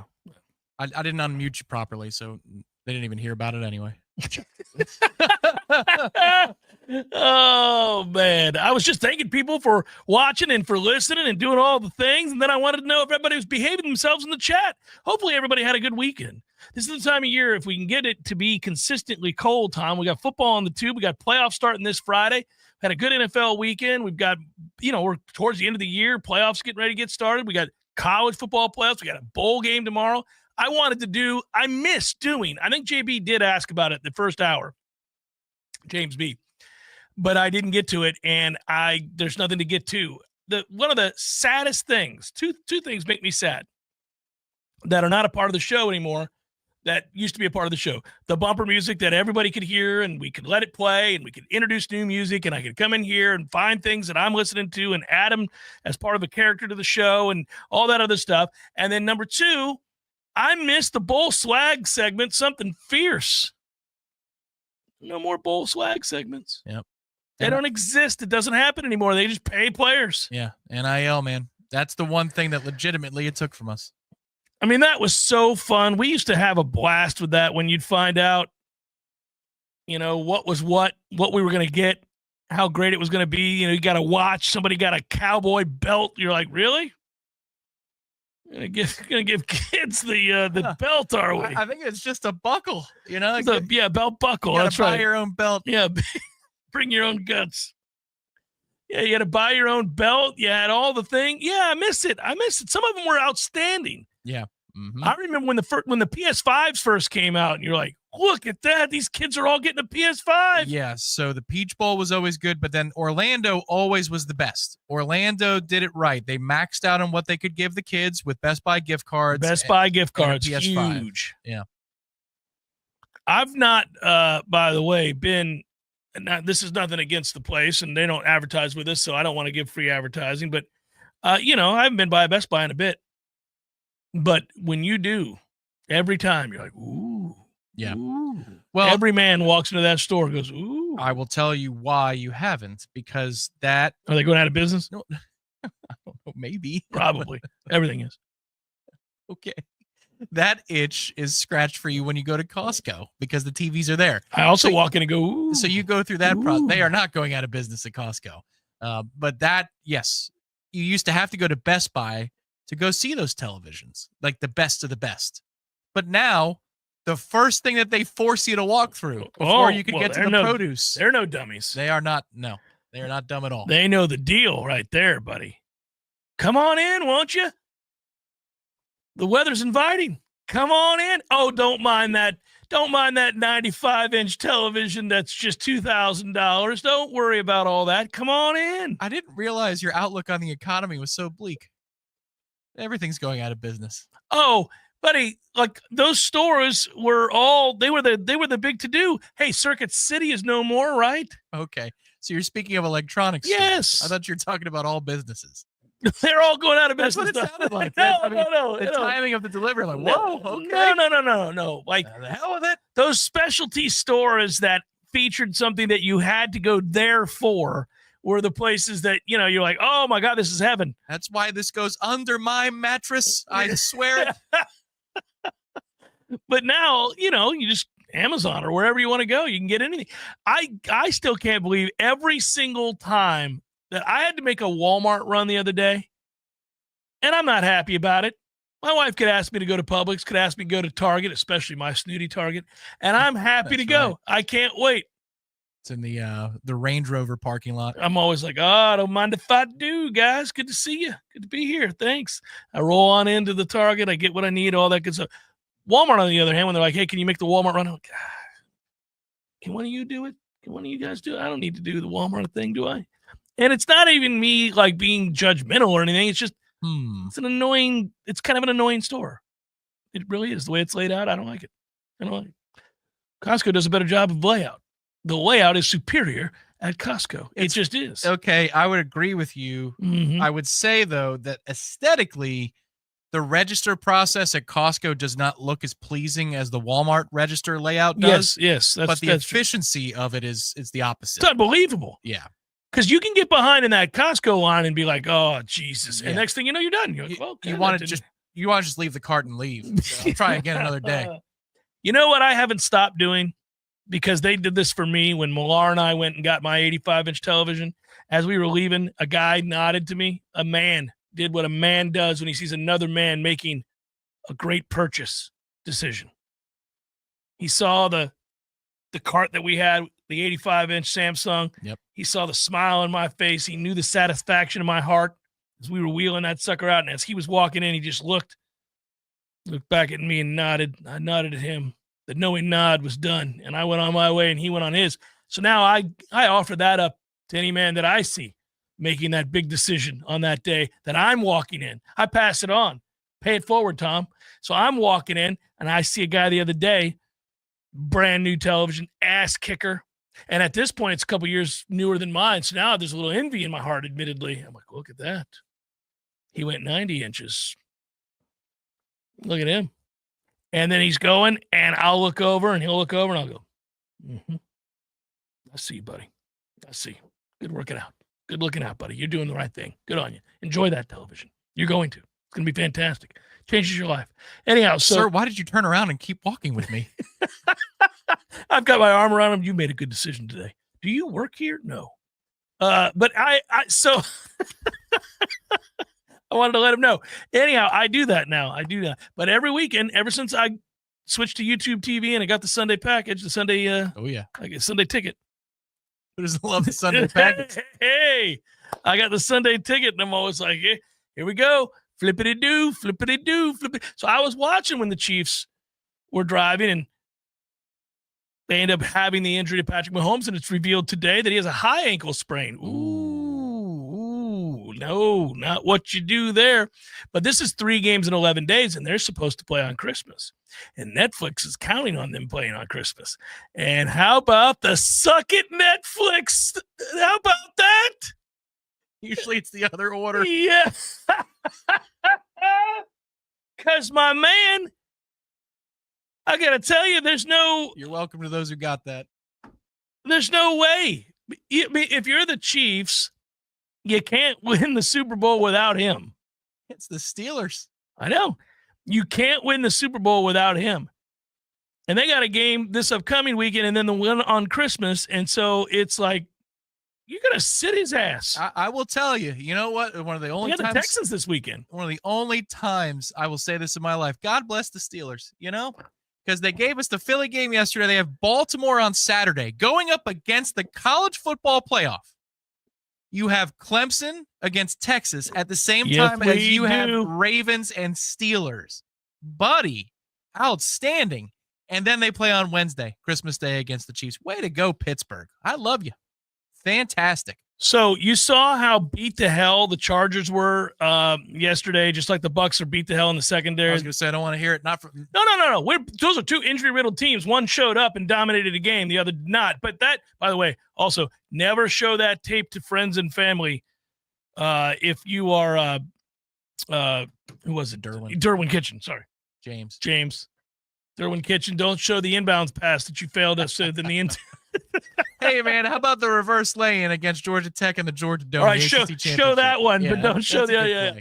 Yeah. Derwin James was as bad at football yesterday as anybody in the country. It was unreal. I'm talking about a fat woman in Topeka. He could not have been any worse. Look, the odds are that we might have maybe one Chargers fan check in a week in the chat because there aren't very many of them anymore since they left. Maybe San Diego Chris still likes him. Yeah. Who's 29? That dude, no good. No good. They had a rough day at the office. They want to tackle. There's a lot of ole in his game. They got owned. But you have Broncos Chargers on Thursday coming up. Yeah. Texans Chiefs is on Saturday, so you know he's not playing in that game. That's why the line switched to Texans -2.5. Texans Chiefs on Saturday? Saturday. Oh, that's the nightcap after Ravens and Steelers. Man, Saturdays. That might be the best day of football ever. Saturday. So Thursday you have Broncos Chargers. Saturday you have Texans Chiefs and Steelers Ravens. Along with 3 playoff games on Saturday. College football playoff games.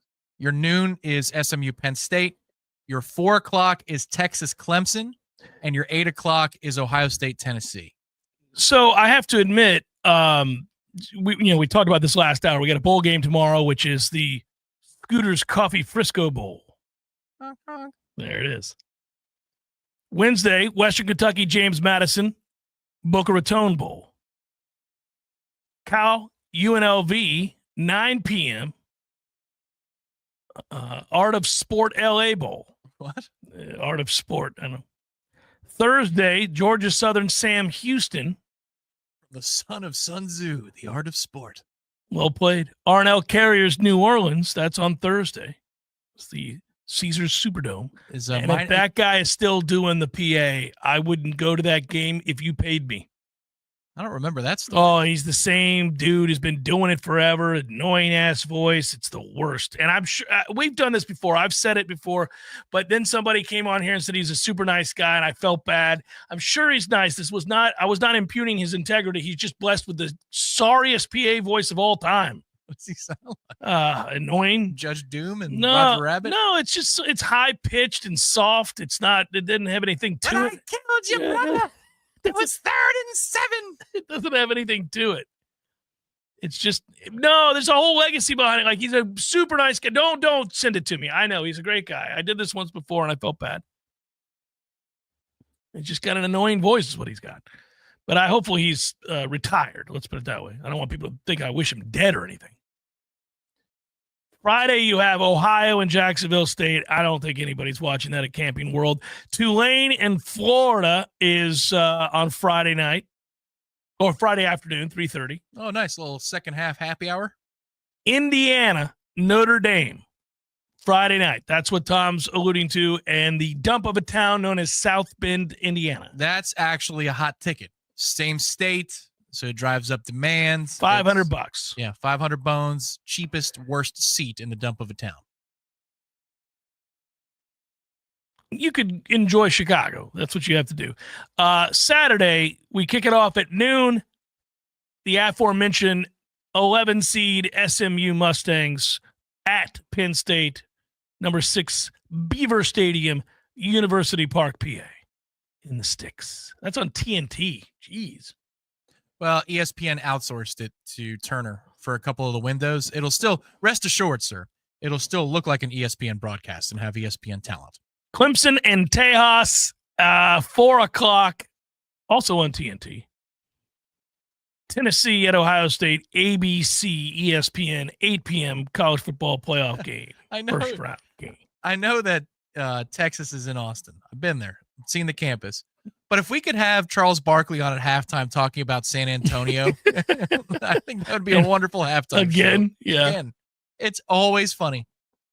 We got to go through these bowl matches, man. We got a bunch of them this week. This is what happens where people just start checking out. Like, you're not doing any work out there. Who are we kidding? Once these games start, when they start putting on games in the middle of the afternoon, your vacation time needs to start.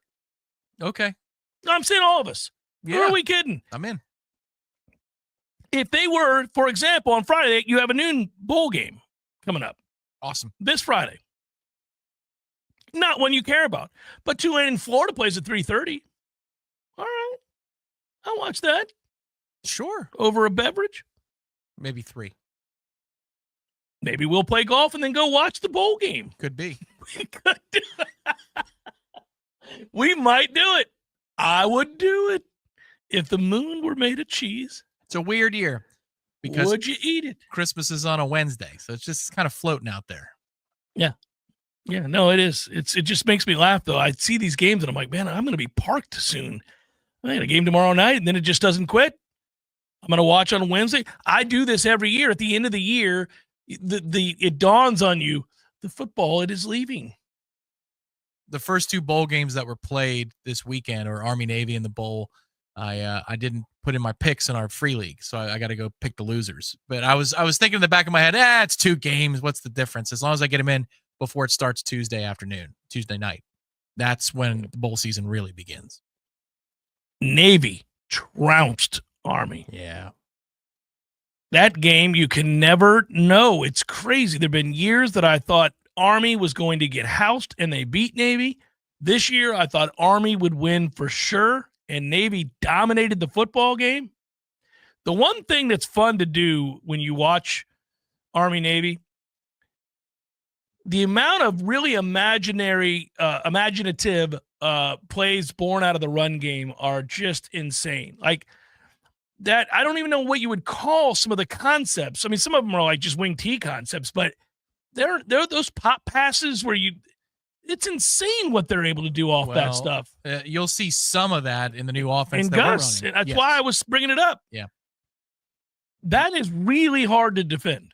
There was specifically in the All-22 breakdown from this morning on the channel, the one play that Stidham, who's not the fleetest of foot quarterbacks who's ever played for Gus, one of the plays that Stidham ran for Auburn, you could see how there's 5 things off of this one play.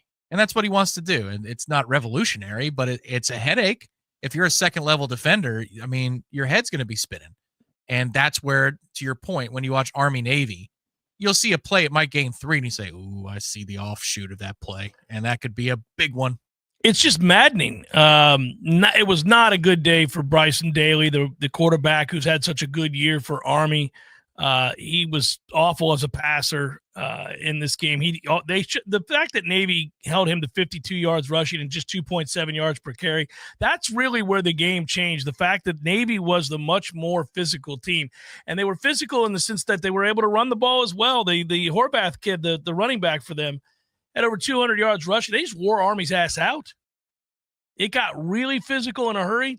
That's an old school football game. That's 25 carries, 200 yards. Oh, that's the way they used to do it in the NFL. Here, Emmitt Smith, you're going to have 28 carries in this game. Walter Payton, you're going to have 31 carries in this game. I do like it. I like watching them feed a beast when somebody gets going. Now, I obviously wanted Army to beat Navy, but when you get a guy that gets into a rhythm and feels good, and you get those offensive linemen lathered up and they're blocking downhill, and it's just, oh, buddy, we're going to lean on you now. The second half of our professional game had that too. Oh, it was beautiful. I mean, they must have run 12 plays. In the fourth quarter, they had a stretch where they just kept converting first downs and held the ball for about 8 minutes. And on that drive, I think out of those 12 to 13 plays, they ran it 11. Yeah, I know. I don't know what the final numbers were. I think 8 of 10. Tampa was 8 of its first 10 on third down. And I'm going to guess that 6 of those conversions were on the ground. Oh, yeah. And they were just third and 3. I mean, 3rd and 1s and 2s, of course. But 3rd and 4, no problem. 3rd and 3, no problem. Yeah, there's a special kind of pep in your step you get as a football fan when on 3rd and 3. It's a long way. Line up and run the ball down somebody's throat. And you're like, it doesn't matter if it's White, if it's Irving, if it's Tucker, doesn't matter who. We're going to pick it up. That is empowering. That's why you feel emboldened today. Well, that game ended up being 15 carries for 117 yards at 7.8 yards a pop for Bucky Irving. Rashad White, 15 for 64. By the way, Baker Mayfield was 22 of 27, nearly 300 yards and 4 touchdowns. And also scrambled for another 25 yards when they had to have it on third down. Yeah, they kind of did anything they wanted. Whereas, conversely, if you're Gus Edwards in the Chargers run game, yeeks. He had 23 yards rushing. That's far too often been a stat line in his career. As somebody who's been a fantasy owner of Gus Edwards in Baltimore, you're praying for touchdowns. The only reason you play him is for red zone and touchdowns. I'd be pissed if I had, like, if I were in a league where defense counted for something and Joey Bosa, I drafted him because I thought, oh, well, I'll get sacks and I'll get points. You wouldn't have even known Joey Bosa was on the field yesterday, except for when he lined up offside or false. So he had 2 tackles, no sacks. No, he had the forced fumble was it.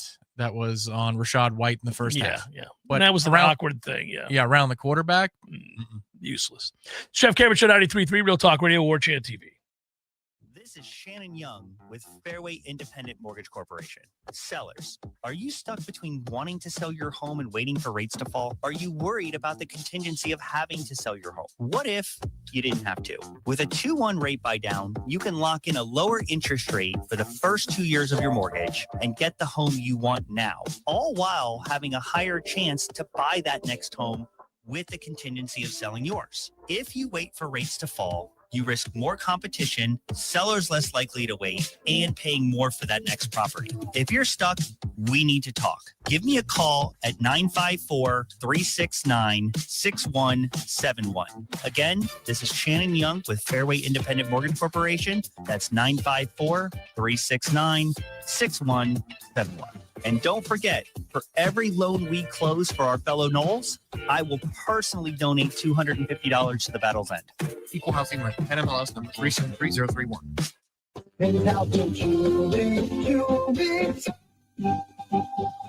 Tis the season for shopping and searching for the perfect gift for the truly special people in your life. And there's no better way to show them you care than shopping at Pentalta Jewelers. Come check out the Glock brand watches for the men in your life. Tough and masculine, but still stylish and classy. Or browse the showroom full of gorgeous gemstones, necklaces, bracelets, earrings, rings, and more. Pentalta is also one of the only remaining local jewelry repair and custom shops in town. You can create custom personalized jewelry or bring any heirloom or older jewelry back to life in stunning detail. There's something for everyone at Pentalta Jewelers. Shop local this holiday season at Pentalta Jewelry, located at 2903 Appalachie Parkway, where they've always been.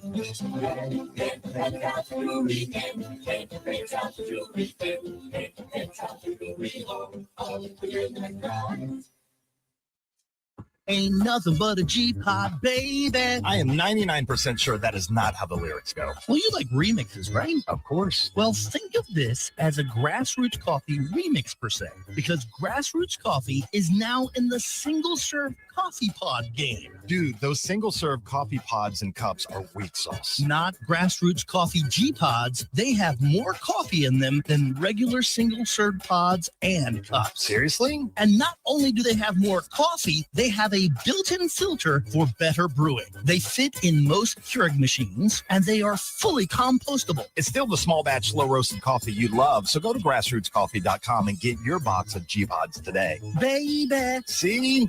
Remix! Well, actually, that's more of an homage. Grassroots Coffee, locally owned, locally roasted, and made for everyone, loved everywhere. Grassroots Coffee G-Pods. So very good. Hey, can you blow up some balloons for Jack's party? I can't. I'm so congested. You need Sinex Saline from Vicks. Sinex Saline nasal spray. Yeah, just Sinex. Breathe. Sinex Saline instantly clears everyday congestion associated with colds and year-round allergies with a gentle, ultra-fine mist that's no mess and easy to control. Daddy, we need more balloons. On it! Enjoy life's important moments without congestion. Try Sinex Saline from Vicks. Just Sinex. Breathe. Use as directed. Oh no, stomach issues again? Stomach issues? Who are you? Your pancreas. I could be the real reason for your diarrhea, gas, bloating, stomach pain, or loose oily stools. I thought it was my stomach. People often do, but any of these symptoms could mean having a condition called exocrine pancreatic insufficiency, or EPI. With EPI, the pancreas doesn't release enough enzymes to break down food, but EPI is manageable. Use the symptom checker on identifyepi.com and speak with your doctor. That's identifyepi.com. Sponsored by AbbVie. The Jeff Cameron Show is a production of the Warchant.com Multimedia Network. Check out Warchant.com today for the latest news inside Florida State athletics. That's Warchant.com. Now, back to Jeff on Real Talk 93.3. Jeff Cameron Show 93.3, Real Talk Radio, Warchant TV rolls on. Appreciate you always, just like I appreciate my man Shannon Young, loansforknowles.com, Fairway Independent Mortgage Corporation. Best in the business, hardest working in the business, getting it done, closing it for you. Falling interest rates, got credit card debt, paying high interest rates, or considering home improvements, make sure you give Shannon a call today. Recently saved a borrower $2,000 a month by using the equity in the home, paid off the debt, increased the credit score over 100 points. That's where you go. Loansforknowles.com. That's loansforknowles.com. 2 football games tonight. Not great ones. Not a good look for the NFL when they had clustered together a bunch of great games in the 4 o'clock window, not great games in the 1 o'clock window. Couldn't we have figured this out a little sooner, man? Look at the schedule and be like, hey, man. We're stuffed one on Saturday, at 7 or 8 o'clock at night. 8 o'clock, Chicago and Minnesota. Rivalry game, I guess. Atlanta at Las Vegas is the second game tonight. You got 2. I'll watch because I gamble. And I like football. This is a classic case for yours truly. Watch a movie, catch up on a book, something like go that. to bed early, all of the above. Well, no, what it'll be is we'll get to 9:45 and I'll check the internets and I'll see what the score is. And if I'm interested, Raiders up 13-7. Okay. All right. I'll tune in. But if it's 17-7 Falcons and 21-6 Vikings at 10 o'clock tonight, yeah, man, we don't need to see that. We're just going to stay away. I tell myself when these weak ass games come on that this is the time to do this, this, and this. And then invariably I'm like, well, let me just see how it starts. And because the NFL has a voodoo over it and somehow those games are all tied at 17 going into the fourth or something close to it, you're like, well, I have to see who wins. I can't. That's the key. It's the third quarter for me. That's why I choose him, because if I invest in the third quarter, I could be up till midnight. That's the choice, but it's the third quarter. That's why I'm praying for 2-score games, second quarter. You can just go favorites ahead. Go to bed. Yep. Watch a documentary. Yeah. Yes, that sounds great right now. Yeah. Open up the back deck. I got the screen porch now. You get a nice little cross breeze. Yes, sir. You know, I thought about you. I don't want to give away. Oh, thanks, buddy. I don't want to give away your exact location, but I know just for purposes of this conversation, you're near Cascades, and they had a big to-do at Cascades yesterday. Everybody coming in there, rolling through on this little Christmas walk and the like. Is that what it was? Yeah. Okay. Yeah. Oh, so here you were like, why is this going on? Why is my backyard filled with no, I was driving to the golf course, and there are people on Palmer and Monroe, and they've got vests on, and they're trying to wave me into a parking spot. I'm like, what? I don't want to park going here. that way. I'm going here to play golf, dude. What are you waving me into? I'm trying to go play golf. Excuse me, please. Yes. Out of the way. So I was wondering what event would they be parking for? So it was, I guess, for this Christmas walk that you're speaking of. Yeah, it was that I didn't go to. I was invited to by my wife to. I said, babe, the Christmas walk is coinciding with the Tampa Bay Buccaneers on the road against the Chargers in a very meaningful game. She should have yelled hello. I would have said hello from the perch. I don't think she didn't go yet. Okay. So on Saturday night at the local brewery next to where I am, you know it. I do. Wonderful band. Holy cow. Fantastic. Getting after it. Good. And Buddy had a setup on top of the hill to the left. Nice glass of red.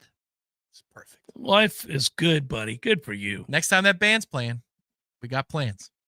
If you bet on Josh Allen to win the MVP before the start of the season, I think you just won. And I, for one, am a big Josh Allen. The version of Josh Allen the last 2 years is unreal. This particular version is unstoppable. And the fact that they have finally decided to go all in on him as a runner, good luck. We were talking earlier off the air. God help you if you were a safety or a cornerback and that dude gets to the second level. That's a monster of a human being. I know if they play the Chargers, 29 ain't going to want it.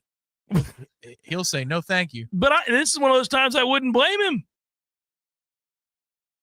You know, Josh Allen threw for 382 yards, whatever. Would have been a lot more than that had they needed him to keep throwing. But they use him as a runner now. He had 68 yards rushing. I've bet on Josh Allen's over in rushing yards 6 weeks in a row. He's cashed on 5 of those. Yesterday's total was 42 for a quarterback who has electrifying players around him in an offense that doesn't have to. No. And I went, I'm betting the over. And he averaged 6.2 yards per carry. He had 2 touchdowns on the ground as well. And when they're going to do reads with him, read option with him, that's unfair. You can't be that big and that strong and that fast. He's like entered the prime. This is it. The problem is you wonder, is this defense going to cost them a chance to win the Super Bowl? Their defense is not good. But I don't know that anybody's going to stop Buffalo from scoring. They're going to just score. They can really, really move the football. It's fun to watch. This is where Pittsburgh and Baltimore are just excellent and strange matchups for Buffalo, the both of them, because Baltimore doesn't stop anybody. Pittsburgh can get in a shootout with you. So I think Pittsburgh's probably the better matchup if you're trying to find an upset for Buffalo.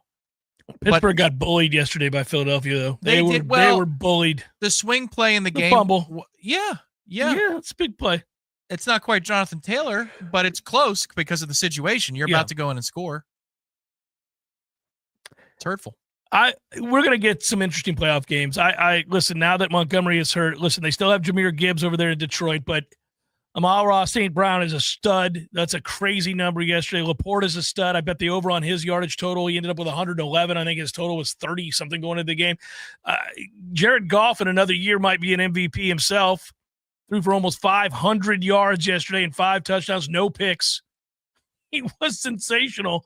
And, it's not good enough. They trailed the whole game, but they were down 14-0 before you could blink. I had such a casual fan's perspective of that game because I put it on television too while the Bucs were on the main screen, as they should be. Because they dominated in a way that not even Buffalo did yesterday. No, the Bucs looked like the best team in the NFL yesterday in that particular weekend of games. That they were amazing. Here's my casual takeaway. I should have hammered it live when I saw that the Lions were wearing black uniforms. They're non-traditional uniforms for this one of the games of the year. Said, no, they're going to lose. Look at that clown stuff. That's something Miami would do. They'd get to the top of the platform. You mean the Canes? Yeah. They'd wear the smoke uniforms in a national championship game they could never get to. But if they got there, rest assured they'll wear the smoke uniforms. Well, the Dolphins wore the right uniforms. That's why I was correcting you. And the Dolphins did, or at least clarifying. Inquiring. The Dolphins wore the right uniforms. They just Tua didn't realize the game was required of him to play, decently. Just show up and play decently. Killed me. Just killed me. I was on the right side of that game, is what makes me mad. I can tell. I was. This is your Tennessee and Florida. It's just stupid. They had a million opportunities. He just kept throwing picks. I'm like, would you stop with it? Get a handle on yourself. Your defense is dominating this game. God, dog. I would be mad if I were a Dolphins fan. They had fought all the way back to mattering in the AFC. Now they're done. It's over. Thanks for playing. You can start doing other things. You don't have to worry about Sundays. Just take it on down the road. You got nothing to worry about. Get ready for the Marlins season.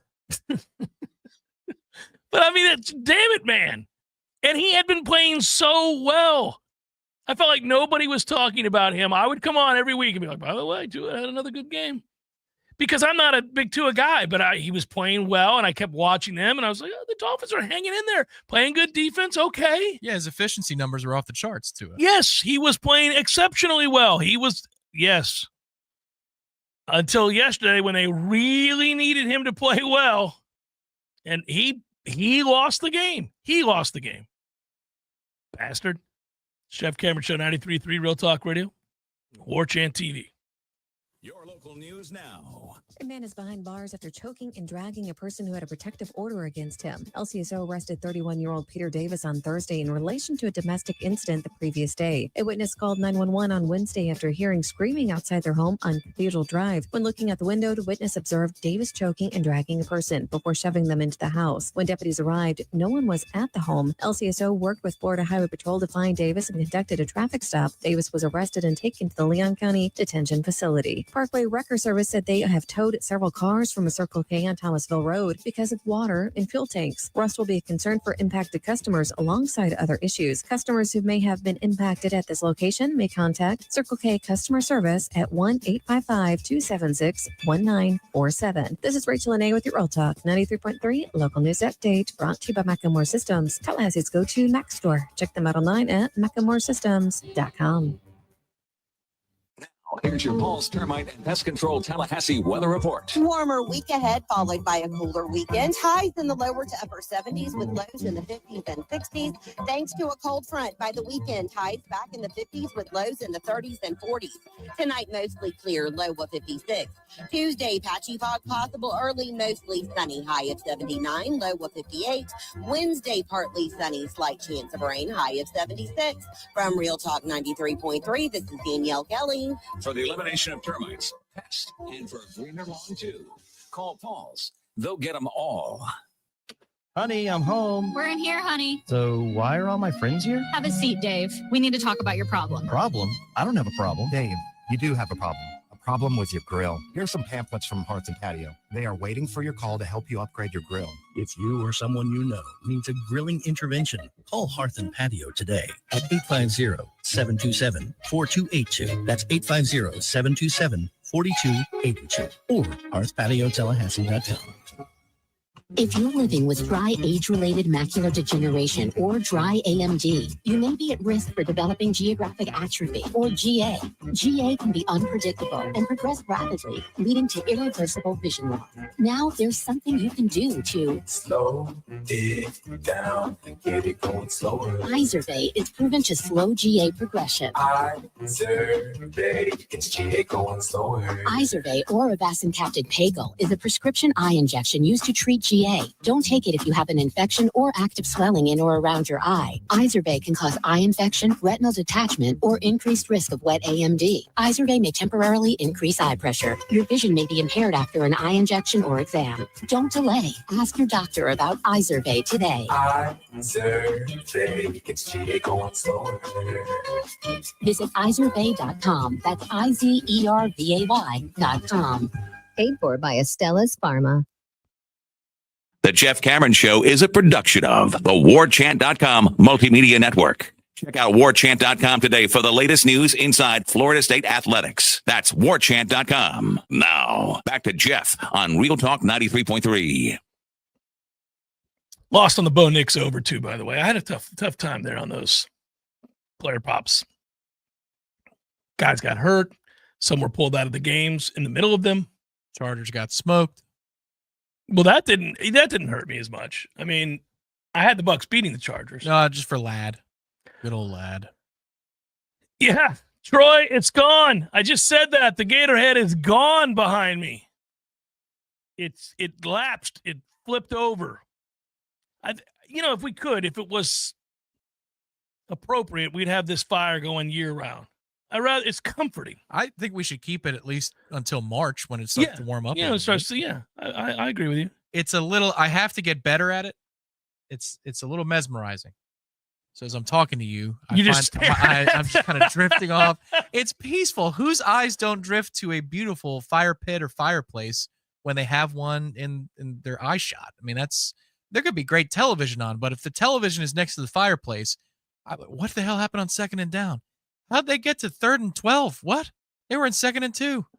I got lost looking at the fire.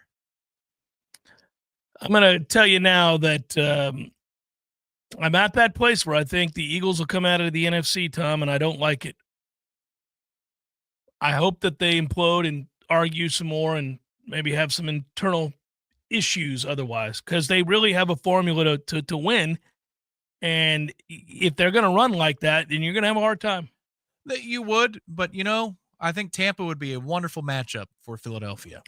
Beat them earlier this year. Yep. Just as we did Detroit. Bring a little Vita Vea to the party, a little Golston up front, a little Levante David. Now it's 3rd and 6. Now he's got to throw. Does he miss? Because if he misses, the fans are going to start booing him. It's only one possession, and listen to this crowd. They're booing Jalen Hurts.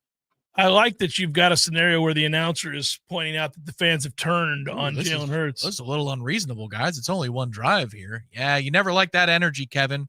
I'm Tom Brady. I'm just speaking in cliches. Are we at a place where I could say to you, since you brought him up, Vita Vea was the 12th overall pick in the 2018 draft. We've won a Super Bowl with Vita. He has completely taken over games, many big games that we've watched. He is a dominant figure, play in and play out against the run, obviously, but actually gets after the passer more than anybody would have ever guessed coming out of college. Well, he has to with us, too.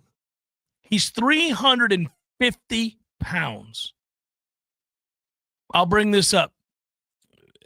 If he never makes another tackle, that was a really, really, really good pick. Yeah, they traded back before they took him, and we all assumed it was going to be Derwin James because the Bucs were tied to Derwin throughout the process, very closely tied to Derwin James throughout the process. And when we took him, it was okay. I mean, it's a trench player, and you got a guy named Vita Vea, so I know that you were pumped the moment that happened. We were yes. I get excited.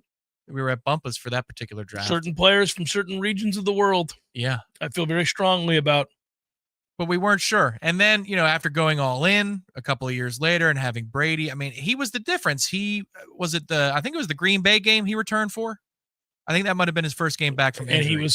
And he was it was very huge. impactful. It was huge.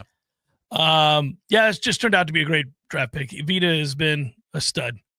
Absolute stud. Light's got a lot of hits. There are misses, but there are a lot of hits. Well, he just didn't, he just saved his job again. Oh, I don't say saved his job, but just got another 2 years easily, because this draft was this Bucky Irving is a good example of why unless you think you have a transcendent player at the position, do not draft a running back in the first couple of rounds. You could go get Bucky Irving in the 5th.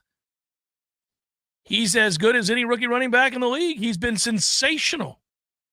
I wonder if we'll ever get to this point with, college football, but I look at general managers as, would they survive the head coach failing? And Light is in a place now where if it failed, he would survive it and be able to make the next hire. Sometimes the general manager is very much tied to the head coach succeeding, and it's both of you out the door. Most of the time, the two are joined at the hip. Absolutely, they are.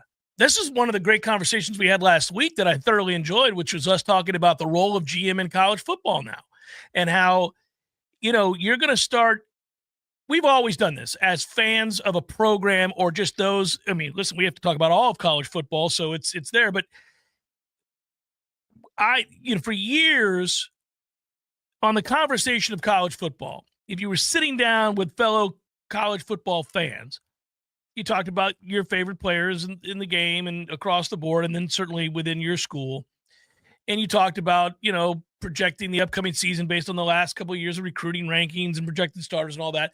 But invariably, you'd talk about the coach. Was your coach the guy? Was he a good enough recruiter? Was he a leader of men? Did he shrink in the big moments, or did this team rise up and win the close games against? Because you only had 1 or 2 games. If you're an elite program, for a long, long time in this sport, you had 1 or 2 games that you just had to win. It was the game against Miami for us, or the game against Florida. Sprinkle in one more. A lot of times it was a singular good ACC team. And if it happened to be one of those years where you played Notre Dame or you played USC or you played somebody at a conference Texas A&M, you could say, oh, well, that's going to be an interesting game. The rest were all foregone conclusions. 9 of your 12 games were going to be games in which you bludgeoned somebody. And you put up huge numbers. You tried to get the Heisman for kids, or you made sure they were all Americans or whatever. You beat people 70 or whatever to impress the pollsters. But where it's shifted now, it's a 12-team playoff. It's going to be 14. It's going to be 16 before they're done, okay? So you can lose 3 games in a regular season. You can schedule really, really aggressively if you want, because you can be if we get to a 16-team playoff, you can have 3 losses. If you have one of the best 3 if you have one of the best 10 schedules in America, you're getting in. Yeah, and it'll be interesting to see how many teams bow out of really being in the running to make it the group of 5 slot, or to make an at-large slot, even in some of the Power 4 conferences. Yeah. After the House settlement goes through, and you've got to commit $20 million year over year over year. Some schools are going to say, nah, if we catch fire, great. But so you're going to have, to your point, teams in the SEC or the big are going to get so many more at-large bids because there's less competition out of group of 5. There's less competition out of Power 4. But where I was going, I guess, was that we will not assess these programs in the same way. Coaches will still catch heat. And players now will in a way that they never did before. But the guys that are running your operation, man, your GM is going to be absolutely huge. He's going to make a lot of money. I mean, we've seen 2 or 3 names get hired as GMs. Andrew Luck at Stanford is getting $2 million to come and do that at Stanford, to be the GM. Now, his dad's got that background and everything else, but still, that's pretty amazing. And I think that there's going to be a lot of pressure on those guys, and we'll be asking the same questions. Is it him or the athletic director? Who is it that's going to be taking the heat? Yeah, well, it's who holds more press conferences when things are good. I think that's the guy who should take the heat. When you're introducing a coach, when you're introducing assistant coaches, when you're having season beginning press conferences, does the GM actually speak before the media? Are they made available with regularity to the media? That will define for me how involved they are. The other thing to consider, too, is for the $20.5 million number, Michael Alford talked about they're going to have a general manager or a capologist to be hired to make sure that they're good to go with their money. But I would imagine that you would have an overall athletic department cap guy or gal, and then you would have your own football general manager that says, all right, how much of the budget of the 20.5 did we get? Great. 16. Fantastic. You can sit over here. I'll report to you how the 16 is spent, but then it's with me and Mike. We are going to go to war on the 16 and we're going to make that number work. I would imagine that there would be a general manager of sorts of the entirety of the athletic department to handle all the other sports as well. But then you have to have a football only, because the 20.5 isn't only going to football. No, a right. portion of it is going to football. Yeah, you're right. You're right. I would love that job. That would be a fun job. Obviously it's a stressful job. It's a time consuming job. Any job that pays as much as that does. But it would be so much fun to organize this. Would it? Well, at least you wouldn't have to go recruit. It'd be easier. You could be in an office all day. Yeah, not recruiting part of it is important. But I think if you had a real, I don't know. I got to reconsider this a little bit. Yeah. If you're in the chair that says, look, send me the paperwork when they sign it, it is a fun job, because then you don't have to go through, is he? Isn't he? Oh, he wants some more. Oh, did he want less? Oh my goodness. Here comes Oklahoma with an offer. You know what? If you're the guy who says, just give me the paperwork and I'll get the numbers, then that's a nice position. They're going to have to get a handle on all of this, Tom, because again, you saw the story over the weekend with the Marshall program opting out of the bowl game because they don't have enough players, because those guys are all following their coach to Southern Miss. Come on, man. We gotta get a handle on all of this. You cannot have unlimited transfers. You can't have people just willy-nilly leaving year to year. You can't have coaches who are now required to re-recruit their own roster every day and trying to fend off people who are obviously calling your guys on a monthly basis. It's an impossible job at that point, and there is no sustainability to it. The sheer amount of bowl games always felt silly to me. Not that I don't want them, because I do. I want as many bowl games as we can get. I'm with you. More football is better. Yeah. But I mean, if you're half of Division I gets to go play another game, I mean, that was always kind of silly, wasn't it? It's like half the league gets a bonus game. But why are you worried about that, though? What's? No, I'm just saying that if you're in a position where you don't have, because of the portal, you don't have enough guys on a roster. Well, yeah, man. I mean, I don't think that's going to happen to a 10-win team, but it might happen to a 6-win team. I don't know why. Did you see the backup quarterback at Penn State is in the portal and then said he had to jet now? Like, why now? That was strange. What is that you about? Get a dispensation. And I should clarify, Marshall's 10 wins. They're 7-1 in their conference. No, I know. But I'm talking about teams that would be playing games of significance, as in like a playoff berth. You ain't going to have that happen. If it's the Meineke Car Care Bowl, I mean, what was ever the Meineke Car Care Bowl, really? I don't know why there have been a handful of players this offseason that have, like, as soon as the portal opened up, even though their team was playing meaningful games, we're like, gotta go. You don't have to go. You don't have to go. You don't. I don't quite understand that. And it's happened in more than one spot. I think that's pressure from the new institution that he's probably already agreed to go to. I mean, right? Because tell him to pound sand. Is that the loan offer? Well, if they're giving him a lot of money and it's more than he's going to make because Aller's coming back to Penn State. But why would it matter if that kid announced right here, right now that he's leaving, or that he physically is leaving? Why did he have to leave? He doesn't, by the letter of the law, have to. He can play in the playoffs as the backup. Correct. And then enroll at the new school after that period of time. Like, he could. Yeah, but I don't get the collective of that school might be like, listen, there are a lot of kids in the market, and we don't want you to risk even getting hurt in practice for them. We're agreeing with you now. So how about you get backup reps in practice and you turn your ankle? Now we're screwed. So you're leaving. Yeah, that seems a bit much. I don't think he's going to turn his ankle as a backup quarterback in practice, but all right, even if he did, unless maybe their practices are more like Jimbo's, less like ours. I mean, even if he ruptured his Achilles, I guess he'd still, I mean, I don't know. That they have to fix that as well. When you get into the competitive integrity of games, and when you've got playoff games, I kind of need my backup quarterback. This isn't a fourth string kid who's never going to see the field. It's a backup quarterback. He could be asked to play. I would say that this is even a larger deal when you're talking about coordinators. This is a much bigger deal when you're talking about coordinators. Look, we ran into this problem 25 years ago. Yes, we did. But in this day and age where it goes an extra 2 weeks, that makes a huge difference, especially when it's 2 weeks beyond New Year's and you can't be on campus for the transfer portal window for the team that you're about to leave for. So if you're Penn State's defensive coordinator and you were going to take a job here or anywhere else here in the playoff, you working the phones for us for the portal while you're trying to game plan for SMU this weekend? That's really hard. You brought up an interesting memory, man. I can remember being in the hotel in Miami after the Oklahoma game, and my old intern, Will Harmon, my buddy, he was setting up shop, and I ran into Dave Hart after we lost and was like, that was something. I mean, we were all very, very frustrated, and Dave was kind enough to come on the air with me that morning from the lobby, 6 a.m. after that game. Pretty incredible. Couple of points. I've got a picture of that kind.